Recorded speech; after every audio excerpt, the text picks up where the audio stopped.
Sarah Mitchell stared at the email thread on her laptop screen, her coffee growing cold as the words blurred together through tears of disbelief. The subject line read, "Weekend Conference, Room Arrangements." But the content told a different story entirely. Her husband, David's assistant, Jessica Parker, had accidentally included Sarah in a group email meant for hotel bookings. And buried in the chain of messages were intimate exchanges that made Sarah's 18-year marriage feel like a cruel joke. "Can't wait to have you all to myself this weekend, baby," one message read. "The King Suite overlooks the mountains, just like you wanted." Another, "David, last night was incredible. I've never felt this way before." The irony wasn't lost on Sarah that she discovered her husband's affair through the same email system she had helped him set up when they launched Mitchell Thompson Marketing Solutions nearly 2 decades ago. Back then, she had been his partner in every sense of the word, co-founding the business with her marketing expertise while he handled client relations. She had sacrificed her own career trajectory to build something together, to create the life they both wanted. Now, apparently, what David wanted was his 28-year-old secretary with the perfect smile and the way she always seemed to anticipate his needs before he even voiced them. Before we jump back in, tell us where you're tuning in from, and if this story touches you, make sure you're subscribed, because tomorrow, I've saved something extra special for you. My name is Sarah Mitchell, and until 6 months ago, I thought I had the perfect life. At 42, I was living in a beautiful home in Scottsdale, Arizona, married to my college sweetheart and mother to 16-year-old twins Alex and Maya, who were both honor students with bright futures ahead of them. David and I had built our marketing firm from nothing, starting in our garage with a single computer and a dream of helping small businesses compete with larger corporations. I had put my own ambitions on hold when the twins were born, transitioning from co-founder to supportive wife and mother, trusting that our partnership would remain strong even as my role shifted. For 18 years, I had been the woman behind the successful man, managing our social calendar, hosting client dinners at our home, and ensuring that David's professional image remained polished and impressive. I knew every client's preference, remembered their wives' names and children's accomplishments, and had personally crafted the warm, family-oriented brand that made Mitchell Thompson stand out in Phoenix's competitive marketing landscape. While David charmed clients with his natural charisma, I was the strategic mind that developed campaigns, analyzed market trends, and built the systems that kept everything running smoothly. The morning I discovered the affair started like any other Tuesday. I had driven the twins to Jefferson High School, stopped by the grocery store to pick up ingredients for David's favorite dinner, and settled into my home office to work on the volunteer marketing campaign I was running for the local animal shelter. I had been feeling restless lately, wondering if it was time to return to the workforce now that Alex and Maya were more independent. But I had pushed those thoughts aside, focusing instead on supporting David's growing success. The email notification chimed at exactly 10:37 in the morning. I almost didn't open it, assuming it was another routine scheduling update from Jessica Parker, David's executive assistant for the past 2 years.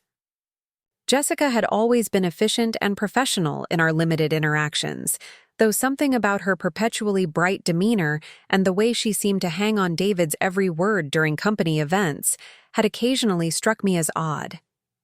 I had dismissed those feelings as petty jealousy, ashamed of myself for begrudging a young woman who was simply doing her job well. But this email was different.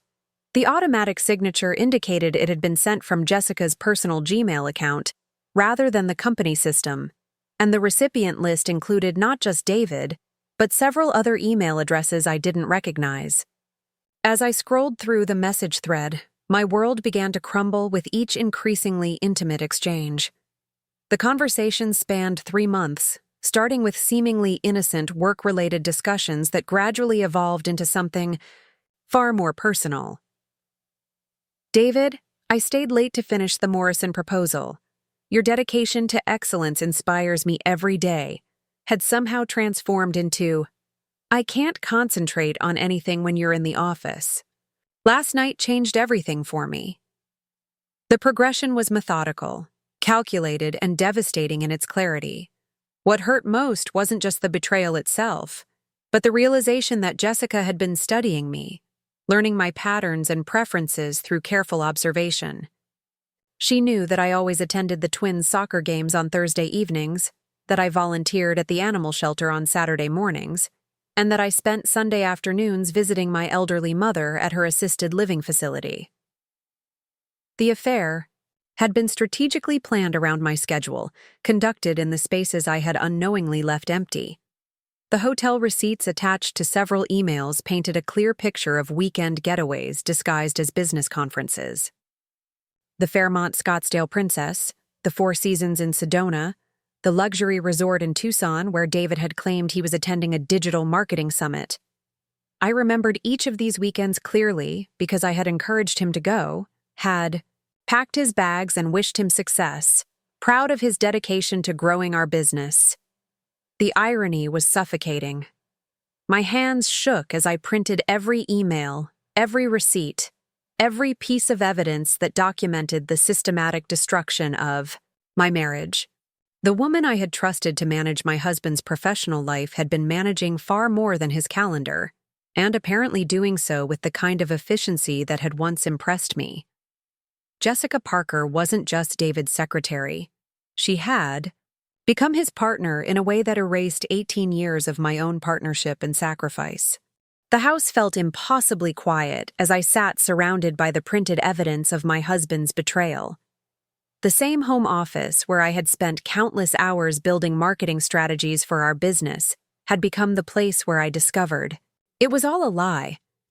The family photos on my desk seemed to mock me with their frozen happiness, images of anniversaries and vacations and milestone celebrations that now felt like elaborate performances designed to maintain a facade.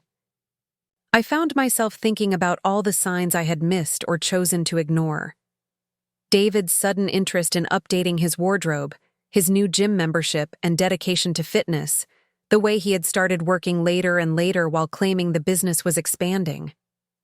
Jessica's increasingly prominent role in company operations, her attendance at client dinners that had previously been my domain, and the way David's eyes would light up when he talked about her innovative ideas and fresh perspective. The cruelest revelation was discovering that David had been positioning Jessica as his business partner in ways that marginalized my own contributions to the company's success. Email threads discussed strategic decisions I knew nothing about. Client relationships I had helped nurture were being attributed to Jessica's exceptional interpersonal skills, and marketing campaigns I had conceptualized were being credited to her creative vision. Not only had she stolen my husband, but she was systematically erasing my professional legacy as well.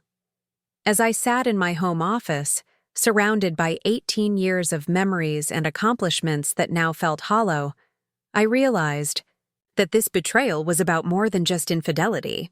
This was about power, respect, and the systematic undermining of everything I had built. David and Jessica hadn't just had an affair. They had conspired to rewrite history, positioning her as the capable professional and relegating me to the role of the outdated wife who no longer understood the modern business world.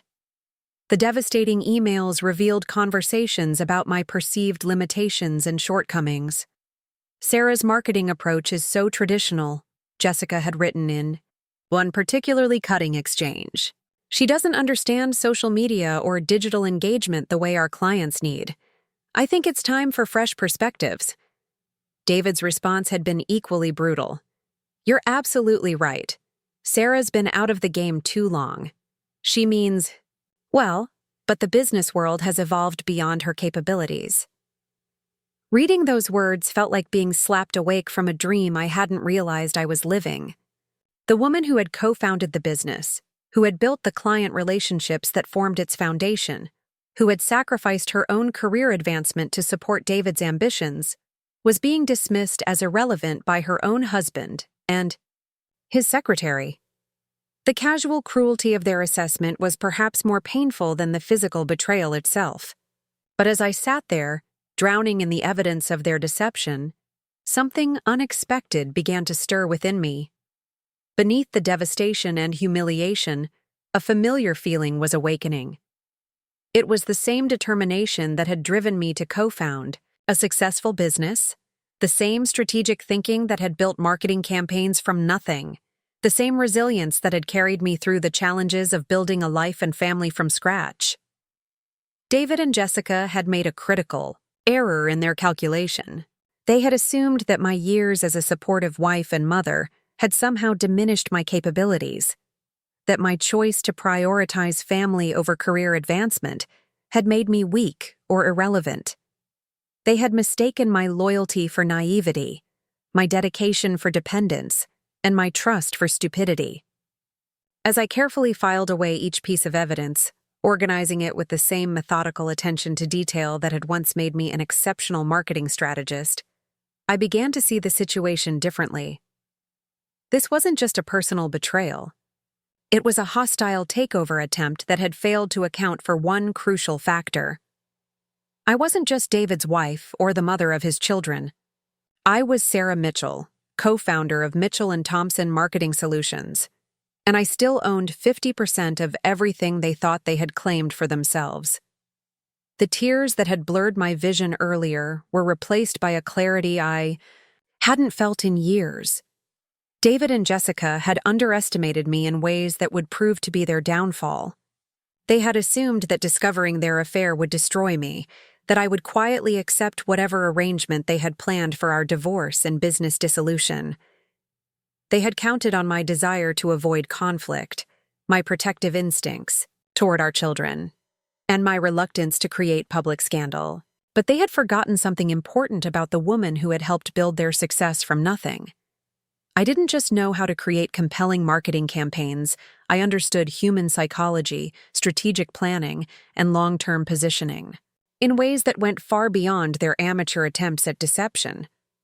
More importantly, I had 18 years of insider knowledge about every aspect of the business they thought they could steal from me. As the afternoon sun streamed through my office window, illuminating the evidence of their betrayal, I began to formulate a plan that would teach them both a lesson about underestimating the wrong woman. David had chosen to leave me for his secretary, believing that Jessica Parker was the future while I was the past. Soon they would both discover that the past has a way of catching up with the present, and that sometimes the best revenge comes from giving people exactly what they think they want. The game was about to begin, and for the first time in months, I felt like myself again. The following morning, I woke before dawn with a strange sense of purpose that had been absent from my life for years. While David showered and prepared for another day of what I now knew included stolen moments with Jessica, I sat at my kitchen table with my laptop and a cup of coffee, beginning the most important research project of my life.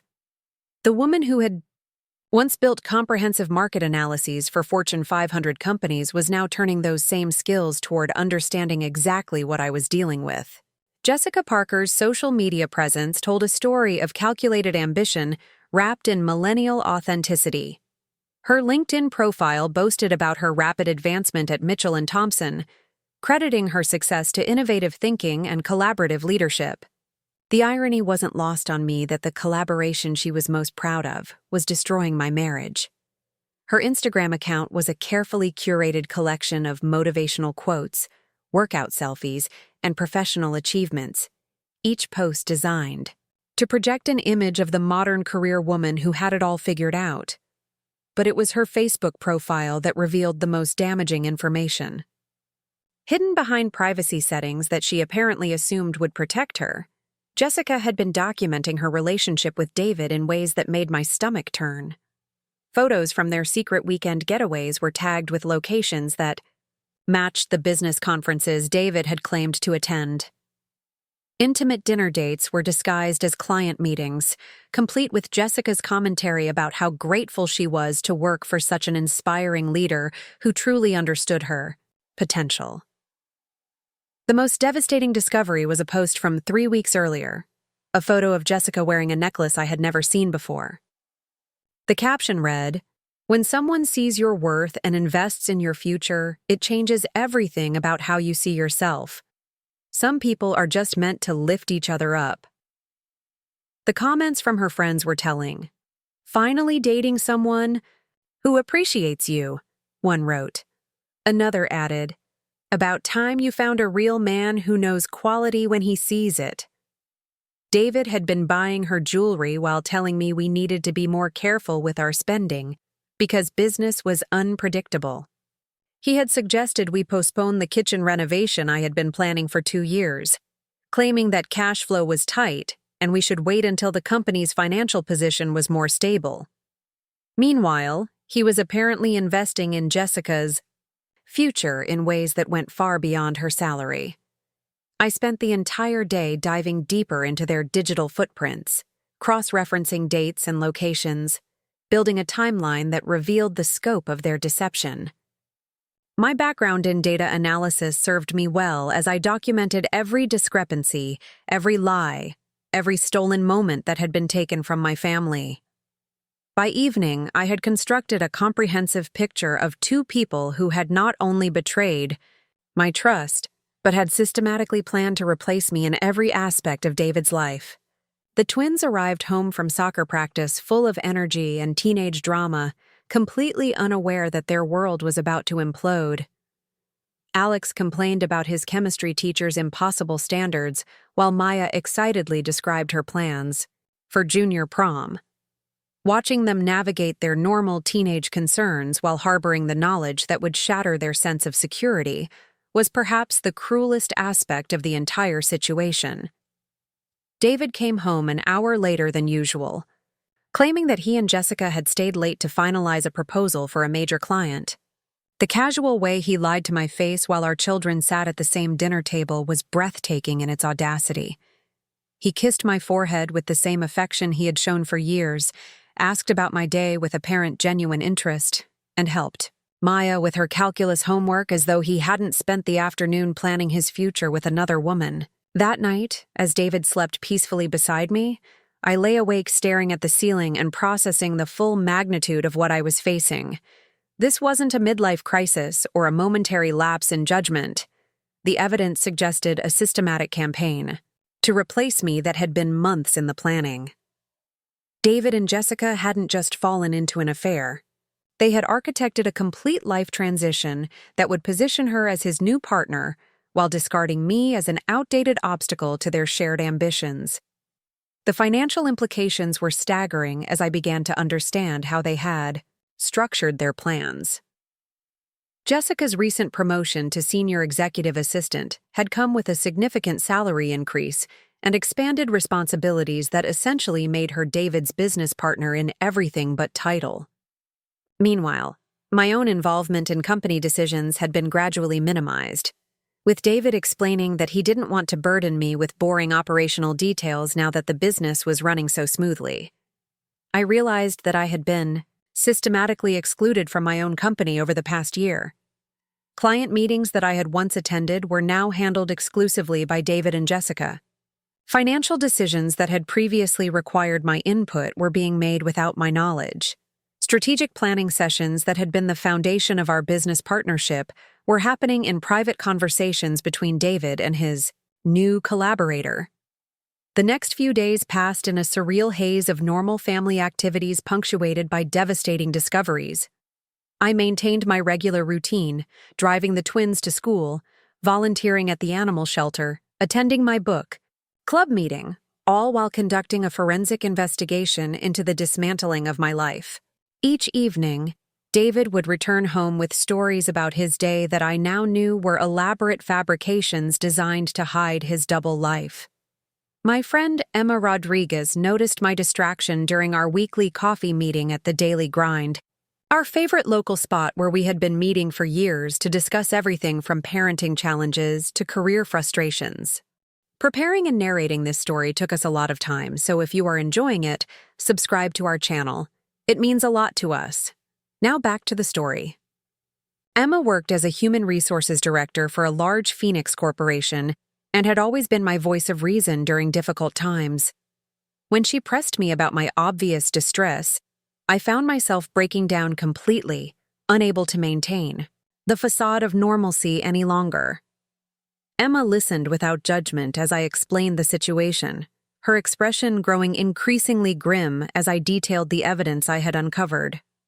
Her professional experience with workplace relationships and corporate politics provided valuable perspective on the legal and financial implications of what David and Jessica had been planning. She helped me understand that this wasn't just about infidelity. It was about potential fraud, breach of fiduciary duty, and the systematic theft of marital assets. "Sarah, you need to understand that this isn't just personal," Emma said, her voice steady despite the anger I could see in her eyes. "If they've been using company resources to conduct their affair, if they've been making business decisions that benefit Jessica at the expense of your financial interests, if they've been planning to push you out of a company you co-founded, then you're dealing with criminal behavior, not just marital problems." Her words hit me like cold water, forcing me to confront the reality that my situation was far more serious than a typical divorce. Emma helped me understand that I needed to act quickly to protect my financial interests before David and Jessica could implement whatever exit strategy they had planned for me. The woman who had trusted her husband to handle the business details, while she focused on family, was now facing the possibility that her trust had been weaponized against her in ways that could destroy her financial security. That evening, I called Michael Chen, a divorce attorney whose reputation for handling complex business divorces was legendary in Phoenix legal circles. Michael's initial consultation confirmed my worst fears. Based on the evidence I had gathered, it appeared that David had been systematically positioning himself to claim sole ownership of the business while minimizing my financial stake in the divorce settlement. "The fact that your involvement in day-to-day operations has been reduced could be used to argue that you're no longer an active partner," Michael explained during our emergency weekend meeting at his office. "If they can demonstrate that Jessica has essentially replaced your role in the business, they might try to claim that your ownership stake should be valued based on passive investment rather than active partnership." The legal complexities were overwhelming, but Michael's expertise gave me hope that the situation wasn't hopeless. He explained that my original co-founder status and the documentation of my early contributions to the business would be crucial in defending my ownership rights. More importantly, the evidence of David and Jessica's affair could be used to demonstrate that business decisions had been made for personal rather than professional reasons, which would strengthen my case for equal asset division. As I left Michael's office that Sunday afternoon, I felt a familiar sensation that I hadn't experienced in years. It was the same focused determination that had driven me to build successful marketing campaigns, the same analytical thinking that had helped solve complex business problems, the same strategic mindset that had once made me David's most valuable partner. For the first time since discovering the affair, I felt like I was moving from victim to participant in my own life. The week that followed was a masterclass in careful planning and strategic thinking. While maintaining the appearance of normal family life, I was methodically documenting every aspect of our financial situation, photographing important documents, and building a comprehensive case for the legal battle ahead. My background in project management served me well as I organized evidence, developed timelines, and prepared for the various scenarios that Michael had outlined. David's behavior during this period was particularly revealing. His confidence around the house had increased noticeably, as though he was already mentally living in his post-divorce future. He was more dismissive of my opinions, more impatient with family activities that interfered with his work schedule, and more obvious in his efforts to position himself as the primary breadwinner whose needs should take precedence over family considerations. The most telling moment came when David suggested that I should consider going back to school to update my marketing skills, claiming that the industry had evolved significantly during my years as a stay-at-home mother. His concern for my future career prospects would have been touching if I hadn't known that he was planning to exclude me from the business we had built together. The condescending way he offered to help me get back on my feet professionally revealed how completely he had rewritten our shared history in his mind. Jessica's behavior at company events had also become more brazen. At the monthly client appreciation dinner that we hosted at our home, she moved through the crowd with the confidence of a co-host, discussing business strategies and future plans with a level of authority that had previously been reserved for David and me. Watching her charm our clients while positioning herself as the future of the company was like witnessing my own professional funeral in real time. But perhaps the most devastating realization was understanding how long this had been planned. As I reviewed old emails and calendar entries, I could see evidence of their collaboration dating back almost a full year. What I had interpreted as David's growing confidence in Jessica's abilities had actually been the systematic transfer of my responsibilities to his chosen replacement. Every delegation of authority, every exclusion from important meetings, every suggestion that I focus on family rather than business had been part of a calculated campaign to erase my professional identity. The twins began to notice the tension in the house despite my efforts to maintain normalcy. Maya asked if everything was okay between David and me, her 16-year-old intuition picking up on the undercurrents that her father seemed to believe he was hiding successfully.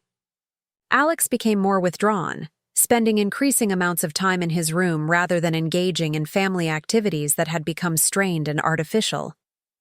As I watched my children struggle with the atmospheric changes in our home, I felt a rage that went beyond personal betrayal. David wasn't just destroying our marriage. He was destabilizing the foundation of security that our children had built their lives upon. His selfish pursuit of a new relationship was creating casualties that extended far beyond his wife, and his apparent indifference to the impact on Alex and Maya revealed a level of narcissism that I was only beginning to fully comprehend. The breaking point came during what David announced would be a family meeting to discuss some changes in our household routine. Sitting in our living room with the twins, he explained that his increased business responsibilities would require more travel and longer hours, suggesting that we all needed to be more independent and self-sufficient. The irony of asking his family to accommodate his affair schedule while maintaining the pretense of business necessity was so absurd that I almost laughed out loud. But it was Jessica's name that appeared repeatedly in his explanation of these new demands that finally shattered my last remaining restraint. She would be traveling with him to client meetings. She would be working late on important proposals. She would be attending conferences that required weekend availability. Every aspect of David's increased absence from family life was being attributed to Jessica's essential role in the business, as though our children were supposed to accept that their father's secretary had become more important than their family time. That night, after the twins had gone to bed confused and upset by their father's announcement, I made a decision that would change everything. I was done being the accommodating wife who enabled her husband's betrayal. I was done pretending that his increasingly obvious affair was actually dedication to business success. Most importantly, I was done allowing Jessica Parker to dismantle my life while positioning herself as the victim of a complicated situation. The woman who had co-founded a successful business, who had built client relationships that generated millions in revenue, who had sacrificed her own career advancement to support her family's dreams, was about to remind everyone exactly what they had chosen to underestimate. David and Jessica had made the mistake of believing that my years as a devoted wife and mother had somehow diminished my capabilities as a strategic thinker and business professional. They were about to discover how wrong they were. The opportunity I had been waiting for presented itself on a rainy Thursday morning when David announced he would be attending a 3-day marketing summit in Denver with Jessica. The casual way he delivered this information while buttering his toast, as though traveling alone with his mistress for an extended weekend was perfectly normal business practice, confirmed that he had completely lost touch with reality. This wasn't just arrogance anymore. It was a complete disconnection from any sense of appropriate boundaries or respect for our family. While David packed his bags for what I knew was actually a romantic getaway disguised as professional development, I was implementing the first phase of a plan that had been forming in my mind for weeks. My years of experience in strategic marketing had taught me that the best campaigns didn't rely on direct confrontation, but rather on positioning your opponent to defeat themselves. David and Jessica had handed me everything I needed to destroy their carefully constructed narrative, and they had done so with the kind of overconfidence that comes from severely underestimating your competition. The morning after David's departure, I drove to downtown Phoenix and walked into the offices of Pinnacle Executive Search, one of the city's most prestigious recruiting firms. My appointment was with Rebecca Santos, a headhunter who specialized in placing senior administrative professionals with high-net-worth individuals and successful entrepreneurs. Rebecca had built her reputation on discretion, efficiency, and an uncanny ability to match the right assistant with the right executive, often in situations where traditional employment relationships had become complicated. "I need someone exceptional," I explained during our consultation, sitting across from Rebecca in her modern office with floor-to-ceiling windows overlooking the Phoenix skyline. "My consulting business is expanding rapidly, and I require an executive assistant who can handle complex scheduling, client relations, and confidential business matters. The ideal candidate would have experience in marketing, strong organizational skills, and the ability to work independently on sensitive projects." Rebecca listened intently as I outlined my requirements, her professional demeanor never wavering even as I provided what I knew were unusually specific qualifications for an assistant position. The salary range I proposed was generous enough to attract top-tier talent, and the benefits package I described would be appealing to someone looking for career advancement and financial security. Most importantly, the position would offer the kind of professional growth opportunities that ambitious young executives found irresistible. "I have someone in mind who might be perfect for this role," Rebecca said after reviewing my requirements. "She's currently employed, but has been expressing interest in new opportunities that would allow her to expand her skill set and take on more responsibility. Her background is primarily in marketing support, but her references consistently praise her organizational abilities and professional demeanor." What Rebecca didn't know, and what I didn't reveal during our meeting, was that I already knew exactly who she was thinking of recommending. Jessica Parker's LinkedIn profile had been updated recently to indicate that she was open to new opportunities, and her activity on professional networking sites suggested someone actively exploring career advancement options. Her current position at Mitchell Thompson, while comfortable, offered limited upward mobility, especially now that she had presumably accomplished her primary objective of capturing David's attention. The beauty of my plan was its elegant simplicity. Jessica had built her relationship with David on the foundation of her professional capabilities and ambitious nature. She had positioned herself as the modern career woman who understood business in ways that his outdated wife could never appreciate. Her entire identity was wrapped up in being the competent, forward-thinking assistant who had transcended traditional boundaries to become a true partner in business success. By offering her a position that represented everything she claimed to want professionally, I would be presenting her with an impossible choice. She could remain as David's assistant and mistress, accepting the limitations of a secret relationship and a job with no real advancement potential. Or she could pursue the career opportunities she had been claiming was so important to her. Either choice would expose the contradictions in her carefully constructed narrative about their relationship being based on mutual professional respect and shared ambitions. Rebecca called me back within 48 hours to confirm that her recommended candidate was very interested in learning more about the position. Jessica Parker had apparently responded enthusiastically to the initial description, expressing particular excitement about the opportunity to work with an entrepreneur who valued innovation and strategic thinking. The irony that she was excited about working for the wife of the man she was sleeping with would have been amusing if the situation weren't so personally devastating. The interview was scheduled for the following Tuesday at my temporary office space in downtown Phoenix, a professional environment I had rented specifically for this purpose. The psychological impact of meeting in a legitimate business setting was crucial to the success of my plan. Jessica needed to see me as a serious businesswoman, rather than the dismissed wife she had helped David devalue.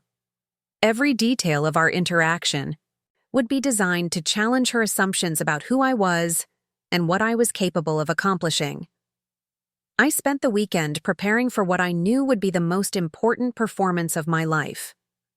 My research into Jessica's background, interests, and professional aspirations was exhaustive. I knew her educational history, her career progression, her stated goals for professional development, and her weaknesses as revealed through her social media presence and professional references. More importantly, I understood her psychology, her motivations, and the vulnerabilities that had made her susceptible to David's manipulation in the first place. The outfit I chose for our meeting was carefully calculated to project authority without intimidation, success without ostentation. The navy blue suit was professionally tailored, but not ostentatiously expensive. The jewelry was elegant but understated, and my overall appearance conveyed the kind of confident competence that successful business owners possessed. I wanted Jessica to see someone she could respect professionally while remaining completely unaware that she was looking at the woman whose life she had been systematically dismantling. Tuesday morning arrived with the kind of crisp Arizona sunshine that made everything feel possible. I arrived at my office early to ensure that every detail was perfect for Jessica's arrival. The space was furnished with the kind of modern efficiency that young professionals found appealing, complete with state-of-the-art technology and the subtle indicators of business success that would reinforce my credibility as a potential employer.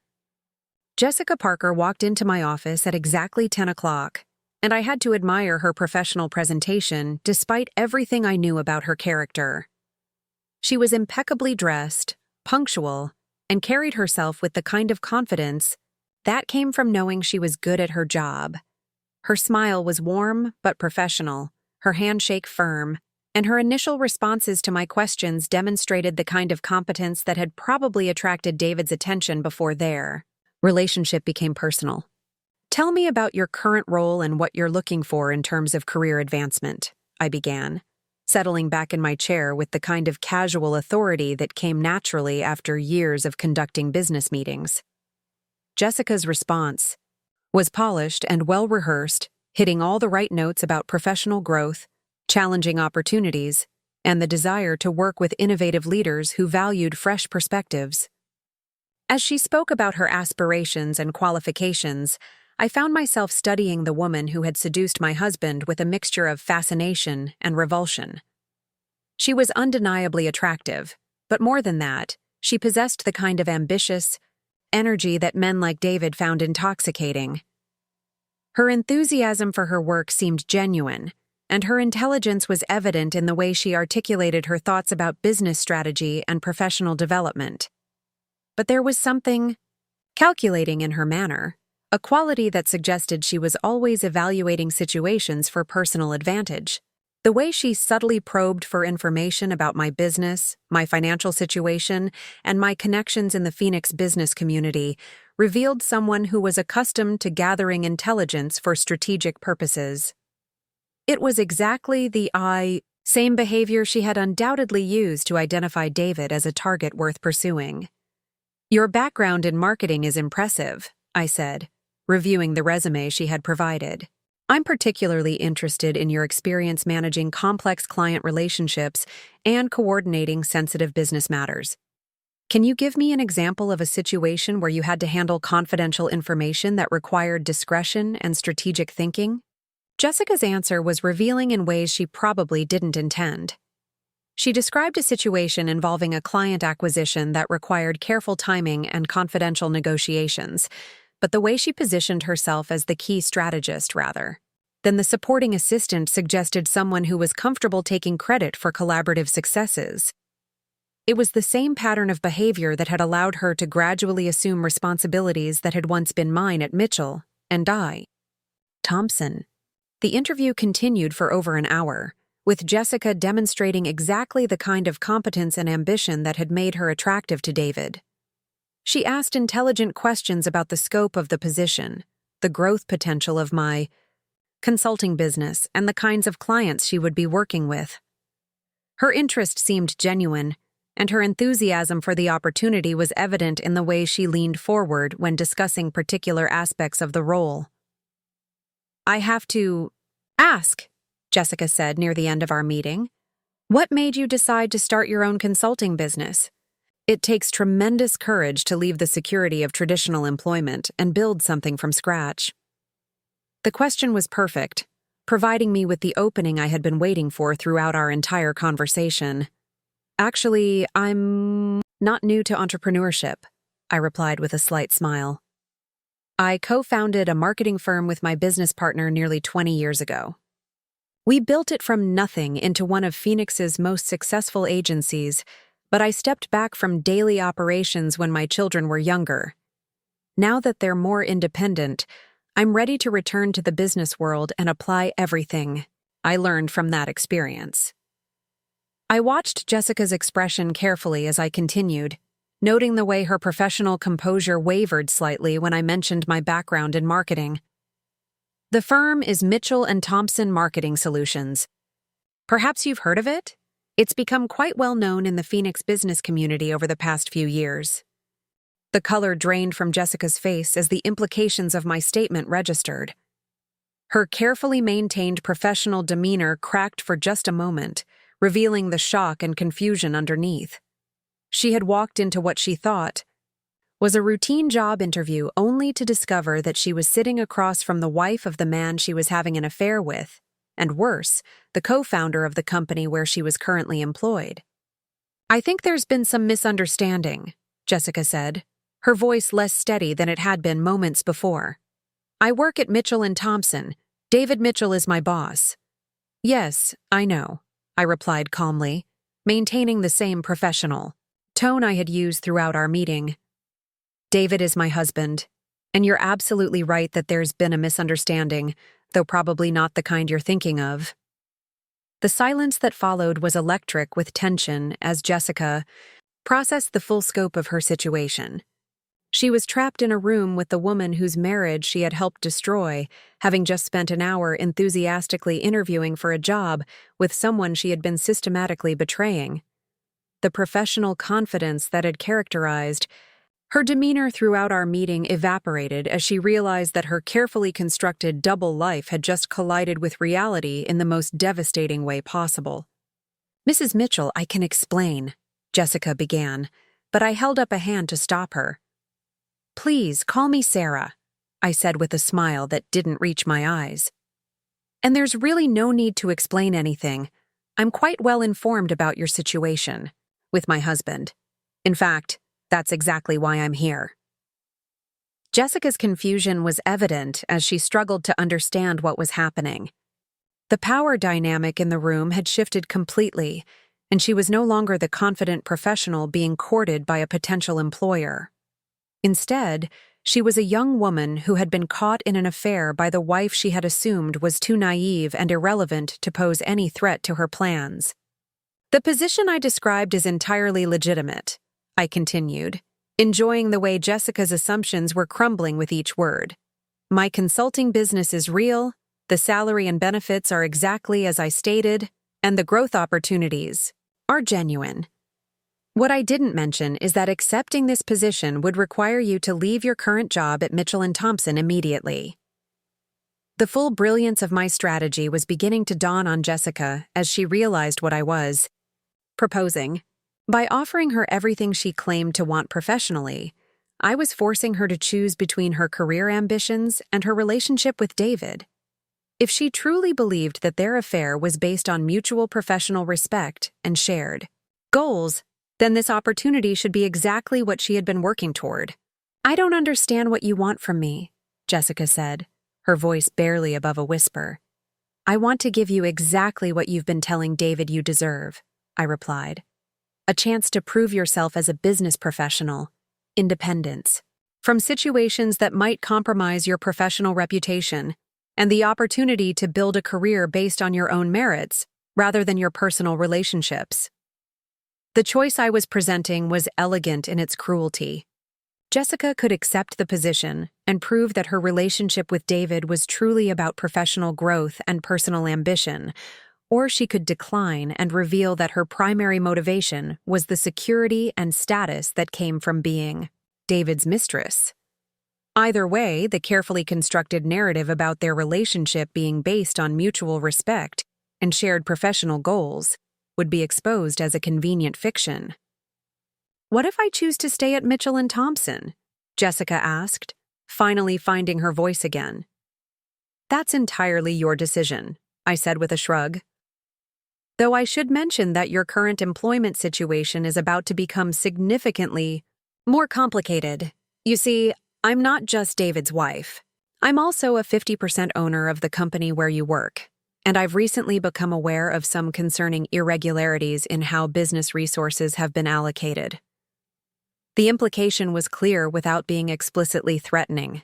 Jessica's affair with David had involved company time, company resources, and business trips that were being funded by marital assets that belonged partially to me. Her position at Mitchell and Thompson was suddenly much less secure than she had assumed, especially now that the co-owner of the company was fully aware of how that position had been leveraged for personal purposes. "I need time to think," Jessica said, gathering her purse and standing abruptly. "Of course," I replied, maintaining my professional demeanor. "Take all the time you need, though I should mention that this offer won't remain open indefinitely. Exceptional opportunities have a way of disappearing when people hesitate too long to seize them." As Jessica walked toward the door, I could see her mind racing through the implications of everything that had just transpired. She had entered the meeting as David's confident mistress and ambitious assistant, secure in her position and certain of her future prospects. She was leaving as a woman who suddenly understood that the wife she had dismissed as irrelevant was actually the most dangerous opponent she had ever encountered. "Oh, and Jessica," I called out just as she reached the door. "I'd be curious to hear how David reacts when you tell him about our meeting. I suspect his response will be quite revealing about the true nature of your relationship and his actual commitment to your professional development." The door closed behind her with a soft click, leaving me alone in my office with the satisfaction of having executed the first phase of my plan flawlessly. Jessica Parker had just discovered that the woman she had been betraying was not the helpless victim she had assumed, and that underestimating Sarah Mitchell had been a catastrophic error in judgment. Within hours, I knew, Jessica would be forced to confront David with news of our meeting, and their secret relationship would suddenly be exposed to the harsh light of reality. The comfortable dynamic they had established, where David could play the role of the successful businessman, while Jessica served as both his professional support and personal validation, was about to be shattered by the inconvenient truth that his wife was far more formidable than either of them had ever imagined. The game had officially begun, and I had just made the opening move. The silence in my house that evening was deafening as I waited for the inevitable explosion. David's flight from Denver wasn't scheduled to arrive until 8:30, which gave Jessica several hours to decide how she would handle the bombshell I had dropped in her lap. I found myself almost feeling sorry for her as I imagined the internal chaos she must be experiencing, caught between her loyalty to David and the sudden realization that her entire understanding of the situation had been built on false assumptions. My phone buzzed at exactly 6:15 with a text message from Jessica that was both predictable and pathetic in its desperation. "Mrs. Mitchell, I think we should talk before you make any hasty decisions about my employment. There are things about the situation that you don't understand." The presumption that I was operating from ignorance rather than complete knowledge was exactly the kind of miscalculation I had been counting on. I responded with professional courtesy that I knew would unnerve her more than anger or threats. "Jessica, I appreciate your concern, but I believe I understand the situation quite clearly. The job offer remains open until Friday at 5 p.m. I trust you'll make the decision that best reflects your true priorities and professional goals." 20 minutes later, my phone rang with David's number appearing on the screen. The fact that Jessica had called him immediately upon leaving our meeting was both expected and revealing. A woman who was truly confident in her relationship and her professional standing wouldn't have needed to run to her lover for guidance on how to handle a straightforward job offer. Her immediate panic had exposed the fundamental insecurity that underpinned their entire arrangement. "Sarah, what the hell do you think you're doing?" David's voice was tight with a combination of anger and confusion that told me Jessica's account of our meeting had left him scrambling to regain control of a narrative that was suddenly spiraling beyond his management. "I'm conducting business," I replied calmly, settling back in my favorite chair with a cup of tea as though we were discussing weekend plans rather than the destruction of his carefully constructed double life. "I interviewed a highly qualified candidate for an executive assistant position. I wasn't aware that required your approval." The pause that followed was filled with David's efforts to process the implications of what I had just said. Jessica had obviously told him about our meeting, but the professional manner in which I was discussing it was clearly not what he had expected. He had probably anticipated emotional accusations and tearful confrontations, not a calm businesswoman who had outmaneuvered them both with strategic precision.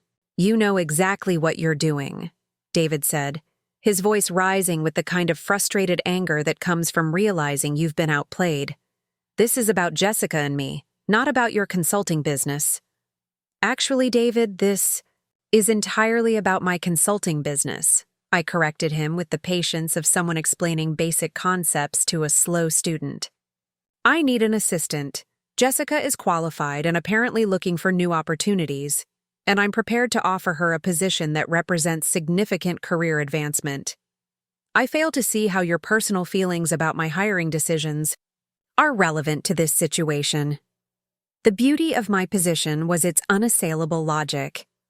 Every argument David could make against Jessica accepting my offer would expose the unprofessional nature of their relationship and his desire to control her career decisions for personal rather than business reasons. If he tried to forbid her from considering the position, he would reveal himself as the controlling married man who was using his authority to limit his mistress's professional options. If he supported her career advancement, he would lose his grip on the relationship that had been feeding his ego for months.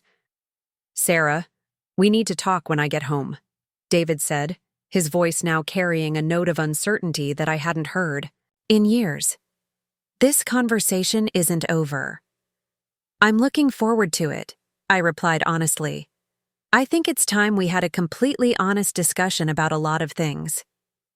After ending the call, I spent the evening preparing for what I knew would be the most important confrontation of my marriage. David would arrive home expecting to find the same accommodating wife who had been enabling his behavior for months, but instead, he would encounter a woman who had reclaimed her power and was no longer willing to pretend that his lies were acceptable. The psychological impact of that shift would be crucial to everything that followed.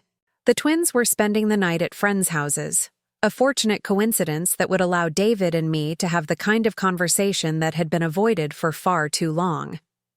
I used the quiet time to review all the evidence I had gathered, organizing it in a way that would maximize its impact when the moment came to reveal the full extent of my knowledge about his activities. David's key turned in the lock at 9:45, nearly an hour later than his flight schedule would have suggested. The delay told me that he had probably met with Jessica immediately upon landing, attempting to coordinate their response to the crisis I had created. Their need for emergency strategy sessions was flattering in a way, confirming that they recognized the threat I posed to their comfortable arrangement.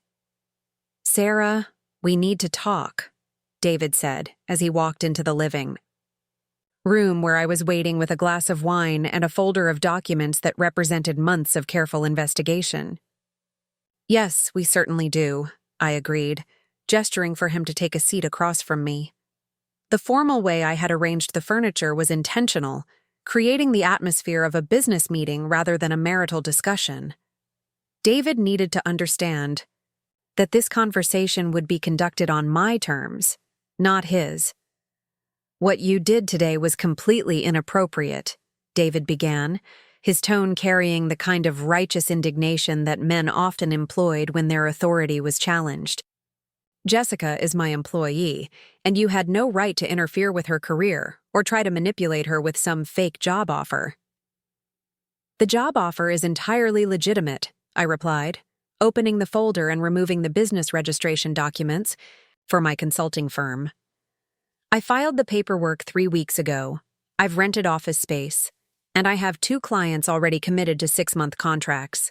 My business is real, David, which is more than I can say for most of your recent professional activities."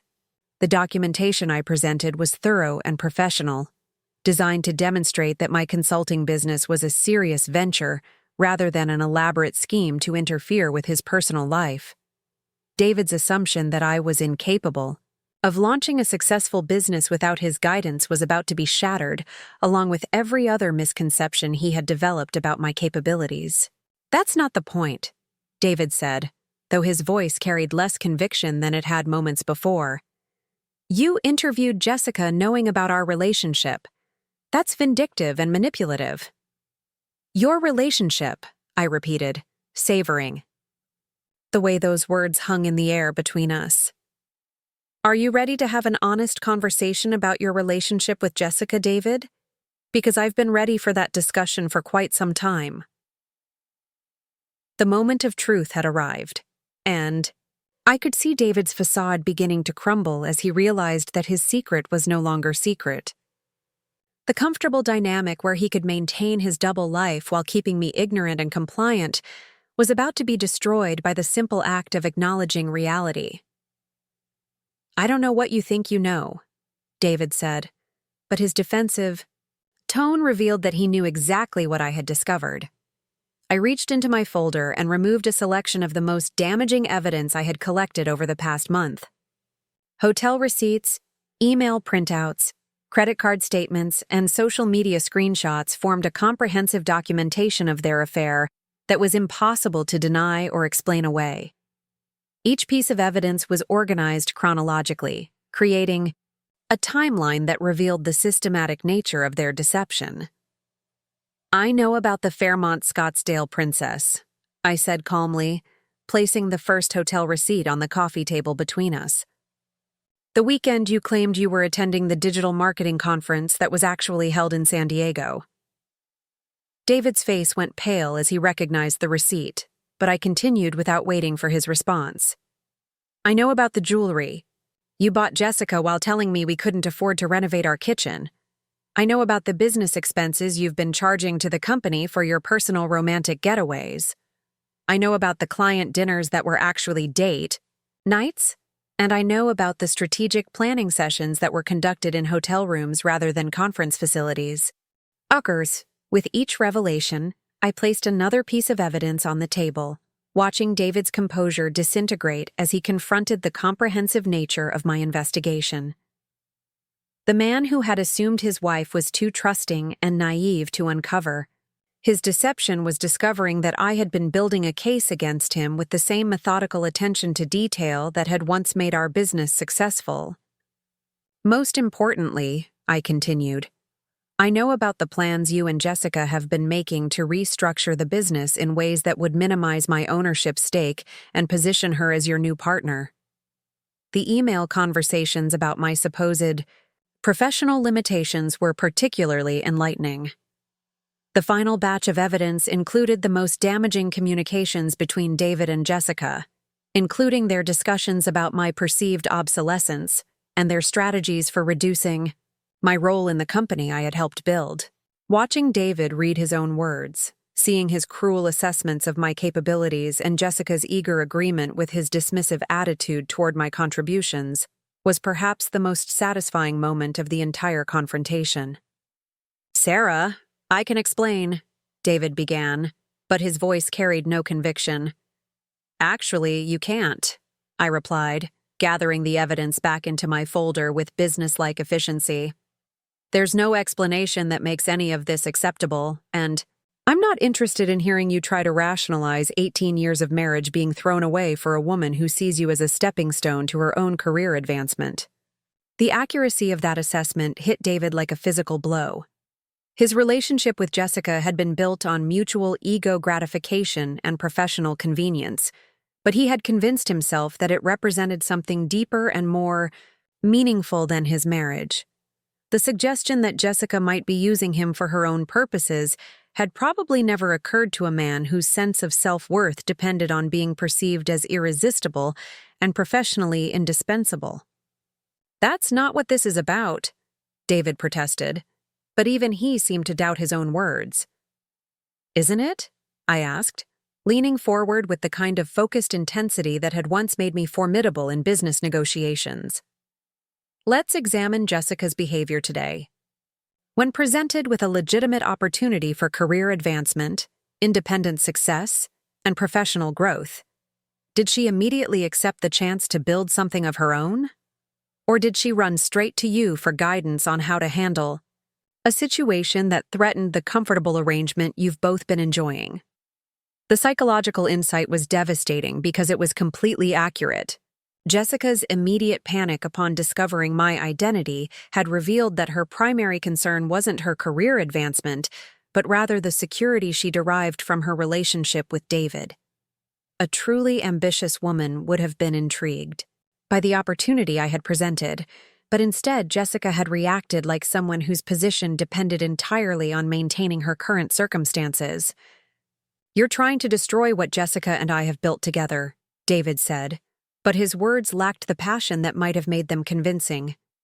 "I'm offering her exactly what she claims to want," I corrected him. "The question is whether you're willing to support her professional growth even when it doesn't serve your personal interests. Are you genuinely committed to Jessica's success, or are you only interested in her achievements when they enhance your own situation?" The trap I had created was perfect in its simplicity. David could either encourage Jessica to accept my job offer, thereby demonstrating that he truly cared about her professional development, or he could oppose her career advancement, revealing that his primary interest was maintaining control over their relationship. Either choice would expose the contradictions in their narrative about being equal partners in both business and romance.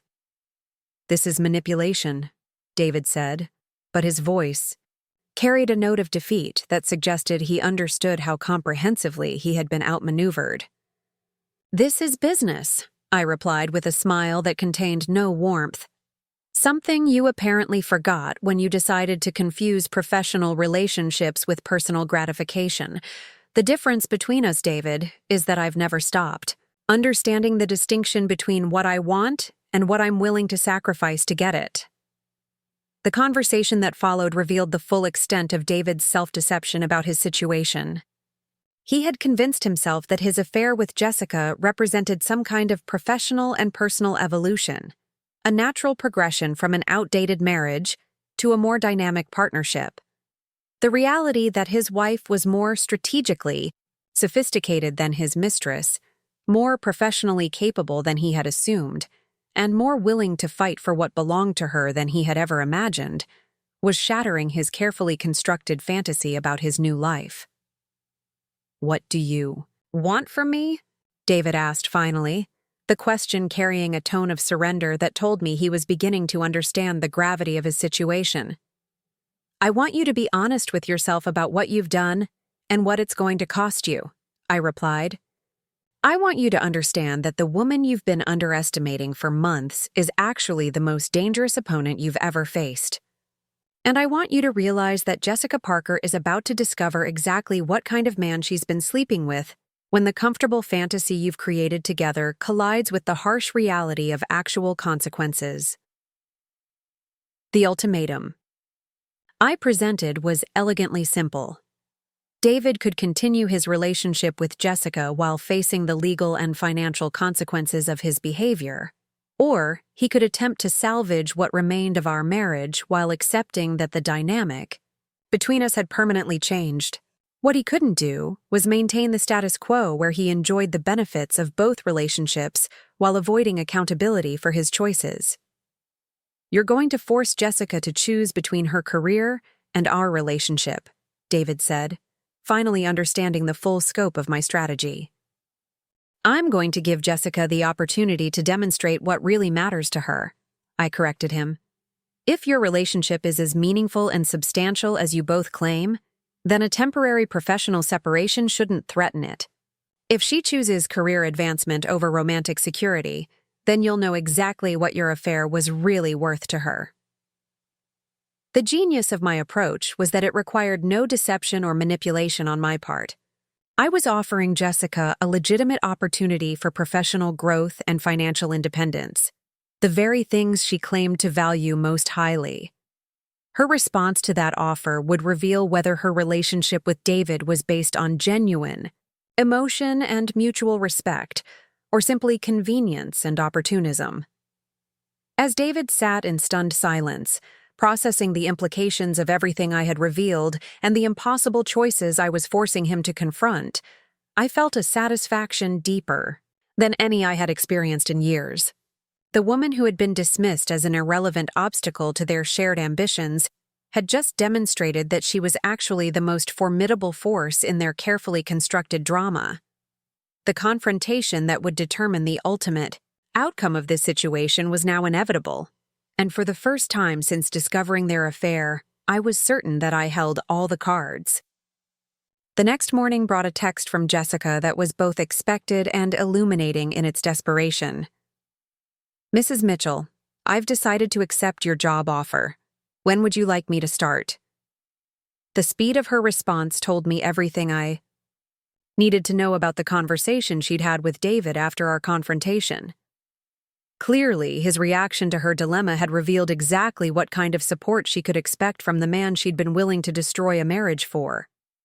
I waited 3 hours before responding, letting her anxiety build while I finalized the arrangements that would make this transition as professionally devastating for David as possible. "Wonderful, Jessica. I'll need you to start Monday morning. Please submit your resignation to Mitchell Thompson today, effective immediately. I'll have Rebecca Santos from Pinnacle Executive Search handle the transition details to ensure everything is properly documented." The professional courtesy of involving a third-party recruiting firm was a masterstroke that David wouldn't see coming until it was too late to prevent the consequences. Rebecca's involvement meant that Jessica's resignation would be processed through official channels, creating a paper trail that would make it impossible for David to claim this was anything other than a legitimate career move. More importantly, it would force him to explain to his business partner Robert Thompson why his executive assistant was suddenly leaving for a better opportunity with a competitor he'd never heard of. The weekend that followed was a symphony of carefully orchestrated chaos as the implications of Jessica's resignation rippled through every aspect of David's carefully constructed life. His first call came at 7 a.m. on Saturday, his voice thick with anger and desperation as he tried one final time to regain control of a situation that had spiraled completely beyond his management. "Sarah, you can't do this," he said. The professional composure he had maintained during our previous conversations finally cracking under the pressure of real consequences. "Jessica is essential to the business. Without her, I can't maintain the client relationships that keep us profitable. You're destroying everything we built together just to get revenge." The irony of his statement was so profound that I almost laughed. David was finally acknowledging that Jessica had become essential to the business, but he was framing it as though this dependency was something I had created rather than a situation he had engineered through months of inappropriate delegation and professional misconduct. His admission that he couldn't function without his assistant's support was exactly the kind of revelation that would prove devastating when his business partner learned the full truth about their relationship.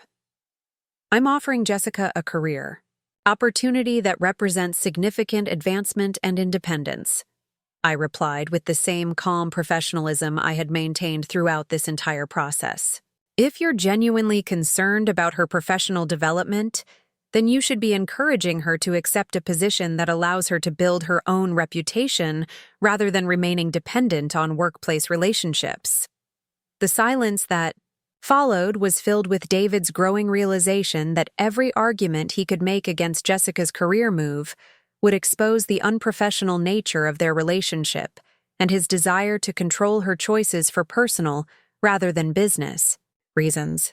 He was trapped between his need to maintain his professional facade and his desperation to preserve the arrangement that had been feeding his ego for months. "This isn't about Jessica's career," David finally said, his voice carrying a note of defeat that suggested he understood how comprehensively he had been outmaneuvered. "This is about you punishing both of us for finding something real together." The delusion in his statement was breathtaking in its scope and self-serving nature. David had convinced himself that his affair represented some kind of profound emotional connection rather than a predictable midlife crisis, enabled by workplace proximity and professional power dynamics. His characterization of their relationship as something real ignored the deception, manipulation, and betrayal that had characterized every aspect of their interactions from the very beginning. "David, if what you and Jessica have together is as real and meaningful as you claim, then a temporary professional separation shouldn't threaten it," I said, delivering the psychological coup de grace with surgical precision. Genuine love survives career changes, new opportunities, and the challenges of building independent success. If your relationship can't withstand Jessica pursuing her professional goals, then perhaps it was never as substantial as you believed. The truth of that statement hit David like a physical blow, and I could hear his breathing change as he processed the implications of what I had just said. His relationship with Jessica had been built on the foundation of workplace convenience, shared secrets, and the thrill of forbidden romance. But none of those elements would survive the transition to a legitimate, public relationship with actual consequences and responsibilities. As David struggled to formulate a response that would somehow salvage his position, I continued with the kind of clinical analysis that had once made me formidable in business negotiations. The question you need to ask yourself is whether Jessica would have been interested in a relationship with David Mitchell, struggling middle-aged divorcee with limited financial resources and a damaged professional reputation, or whether she was attracted to David Mitchell, successful business owner, with the power to advance her career and provide her with financial security. The psychological devastation of that assessment was immediate and complete.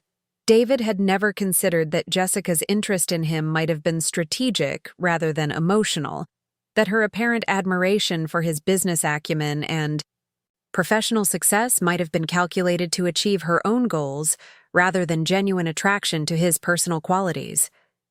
The possibility that he had been manipulated as thoroughly as he had manipulated me was clearly a revelation that shattered his self-perception in fundamental ways. "You're wrong about Jessica," David said, but his voice carried no conviction, suggesting that my analysis had awakened doubts he had been working hard to suppress. "We'll see," I replied with a confidence that came from understanding human psychology, in ways that David had never bothered to develop. "If I'm wrong, then Jessica will thrive in her new position while maintaining a loving relationship with you despite the professional separation. If I'm right, then you'll discover that removing the workplace dynamic fundamentally changes the nature of your connection." The conversation ended with David's weak threat to contest Jessica's resignation and his vague promises to fight my attempts to destroy what they had built together.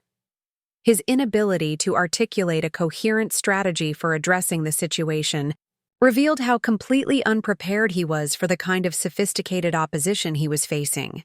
The man who had assumed his wife was too naive and trusting to pose any real threat to his plans was discovering that Sarah Mitchell was actually the most dangerous adversary he had ever encountered. Within hours of Jessica's resignation being submitted, my phone began ringing with calls from mutual friends and business associates who had heard rumors about upheaval at Mitchell Thompson. The Phoenix business community was smaller than most people realized, and news of David's assistant leaving for a mysterious new position spread quickly through the networks I had spent 18 years cultivating. The fact that no one could quite understand why Jessica Parker would leave such a prestigious position for an unknown consulting firm created exactly the kind of speculation that would damage David's professional reputation. Margaret Hendricks, who served on the hospital board with David and had been a family friend for over a decade, was among the first to call with concerns about what she was hearing through professional channels. "Sarah, dear, I hope you don't mind me asking, but I'm hearing some disturbing rumors about changes at David's firm. Several people have mentioned that his assistant left quite suddenly, and there's talk about some kind of instability in the business operations. Is everything all right with David? He seemed so stressed at the last board meeting." The genuine concern in Margaret's voice provided me with the perfect opportunity to begin shaping the narrative that would ultimately define how David's professional community understood the situation. "Margaret, I appreciate you reaching out. David has been under tremendous pressure lately, and I'm afraid some of his business decisions have been influenced by personal factors that aren't entirely appropriate. Jessica Parker's departure was actually a positive development that should help him refocus on professional priorities." The carefully worded explanation provided just enough information to confirm that there were serious problems at Mitchell and Thompson, while positioning me as the understanding wife who was trying to protect David's reputation despite his poor judgment. Margaret's response revealed exactly the kind of speculation that would soon be circulating through every social and professional circle that mattered to David's business success. "Oh my goodness, Sarah, I had no idea," Margaret said, her voice dropping to the conspiratorial tone that signaled she was preparing to share this information with her extensive network of influential friends. I did notice that David seemed quite dependent on that young woman's input during business discussions. I wondered if perhaps he was relying too heavily on her judgment for someone so inexperienced. The seed I had planted would grow into exactly the kind of professional speculation that would undermine David's credibility with clients, colleagues, and business partners. Margaret's influence in Phoenix social circles meant that within days, everyone who mattered would be questioning David's professional judgment and wondering about the true nature of his relationship with his former assistant. Robert Thompson called me directly on Thursday afternoon, his confusion evident in every word as he struggled to understand the sudden chaos that had erupted in his business partnership. "Sarah, I hope you don't mind me reaching out, but I'm hearing some strange stories about David's assistant taking a position with a consulting firm. You haven't heard anything about this, have you? It's causing quite a disruption at the office, and frankly, I'm concerned about David's state of mind. He seems completely blindsided by the whole situation." The irony of Robert seeking information from me about a situation I had orchestrated was delicious, but I maintained the concerned wife persona that had served me well for months. "I'm so sorry to hear that David's having workplace difficulties, Robert. You know how much the business means to him. I hope this assistant's departure won't cause too much disruption for your clients." "That's just it," Robert continued, clearly relieved to have someone to confide in who understood the business dynamics involved. Jessica wasn't just any assistant. She'd become integral to several major accounts, and now we're scrambling to reassign her responsibilities. David insisted on handling all the client communication personally, which has me wondering if there's something about this situation he's not telling me. The concern in Robert's voice was exactly what I had been hoping to achieve. David's business partner was beginning to question his judgment and professional priorities in ways that would have lasting consequences for their partnership. When the full truth about David's affair eventually emerged, Robert would remember this conversation and realize that David had been prioritizing his personal relationships over business stability for months. "David has always been very protective of important client relationships," I said, carefully reinforcing Robert's growing suspicions while maintaining my position as the supportive wife who was trying to understand the situation. Perhaps Jessica's departure has made him realize how much he was depending on her input for decisions that should have remained his responsibility as a partner. The subtle suggestion that David had been inappropriately delegating partner-level responsibilities to his assistant was exactly the kind of insight that would prompt Robert to begin investigating the business implications of Jessica's expanded role. When that investigation revealed the extent to which David had been allowing personal considerations to influence professional decisions, the consequences would extend far beyond embarrassment or disappointment. As our conversation continued, Robert revealed details about the operational chaos that Jessica's sudden departure had created at Mitchell Thompson. Client meetings had been rescheduled because David couldn't locate the necessary files. Important deadlines had been missed because Jessica had been the only person who understood the project timelines, and several major proposals were stalled because David couldn't access the strategic information that his assistant had been managing. The most frustrating part is that David seems more upset about Jessica leaving than he is about the business disruption it's causing, Robert confided, his voice carrying a note of suspicion that told me he was beginning to understand that there might be more to this situation than professional inconvenience. I've never seen him react so emotionally to an employee resignation. It's almost like he's lost more than just a good assistant.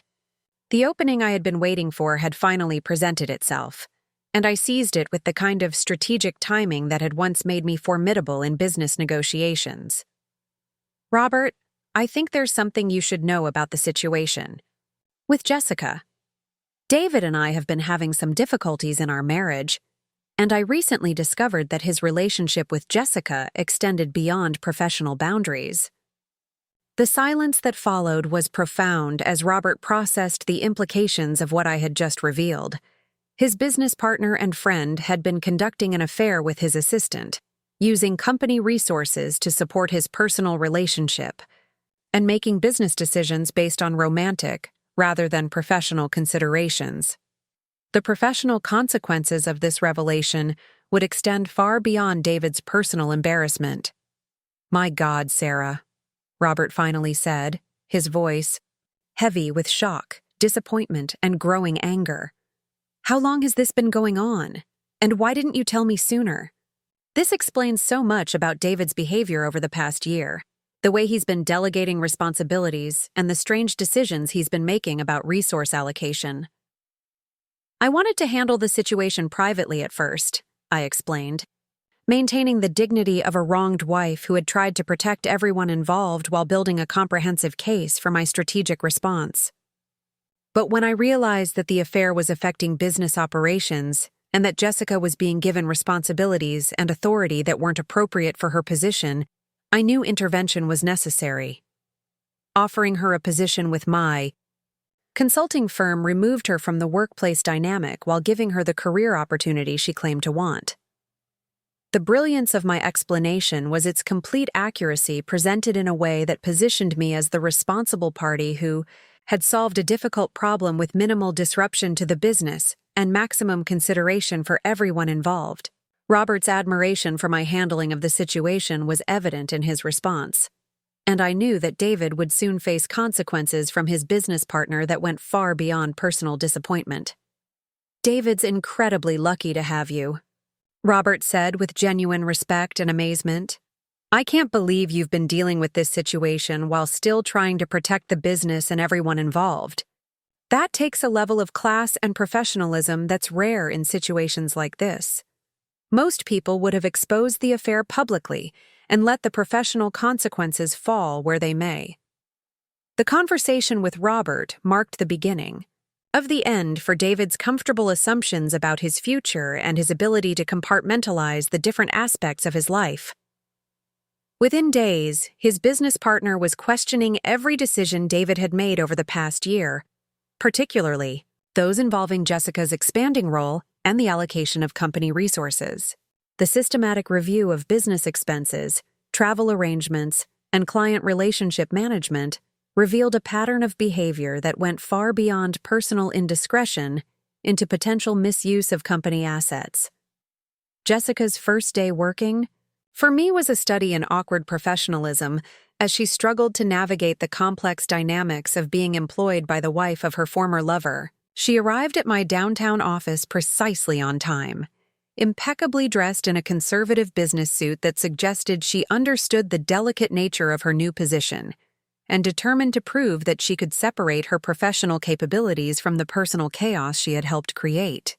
The cognitive dissonance of the situation was written across her face as she attempted to reconcile her role as my employee with her knowledge of the damage she had inflicted on my marriage. "Good morning, Jessica," I said with the same warm professionalism I would have shown any new employee. Carefully observing her reactions and body language for signs of the internal conflict I knew she must be experiencing. I'm looking forward to working with you. I think you'll find this role offers exactly the kind of growth opportunities that ambitious young professionals need to advance their careers.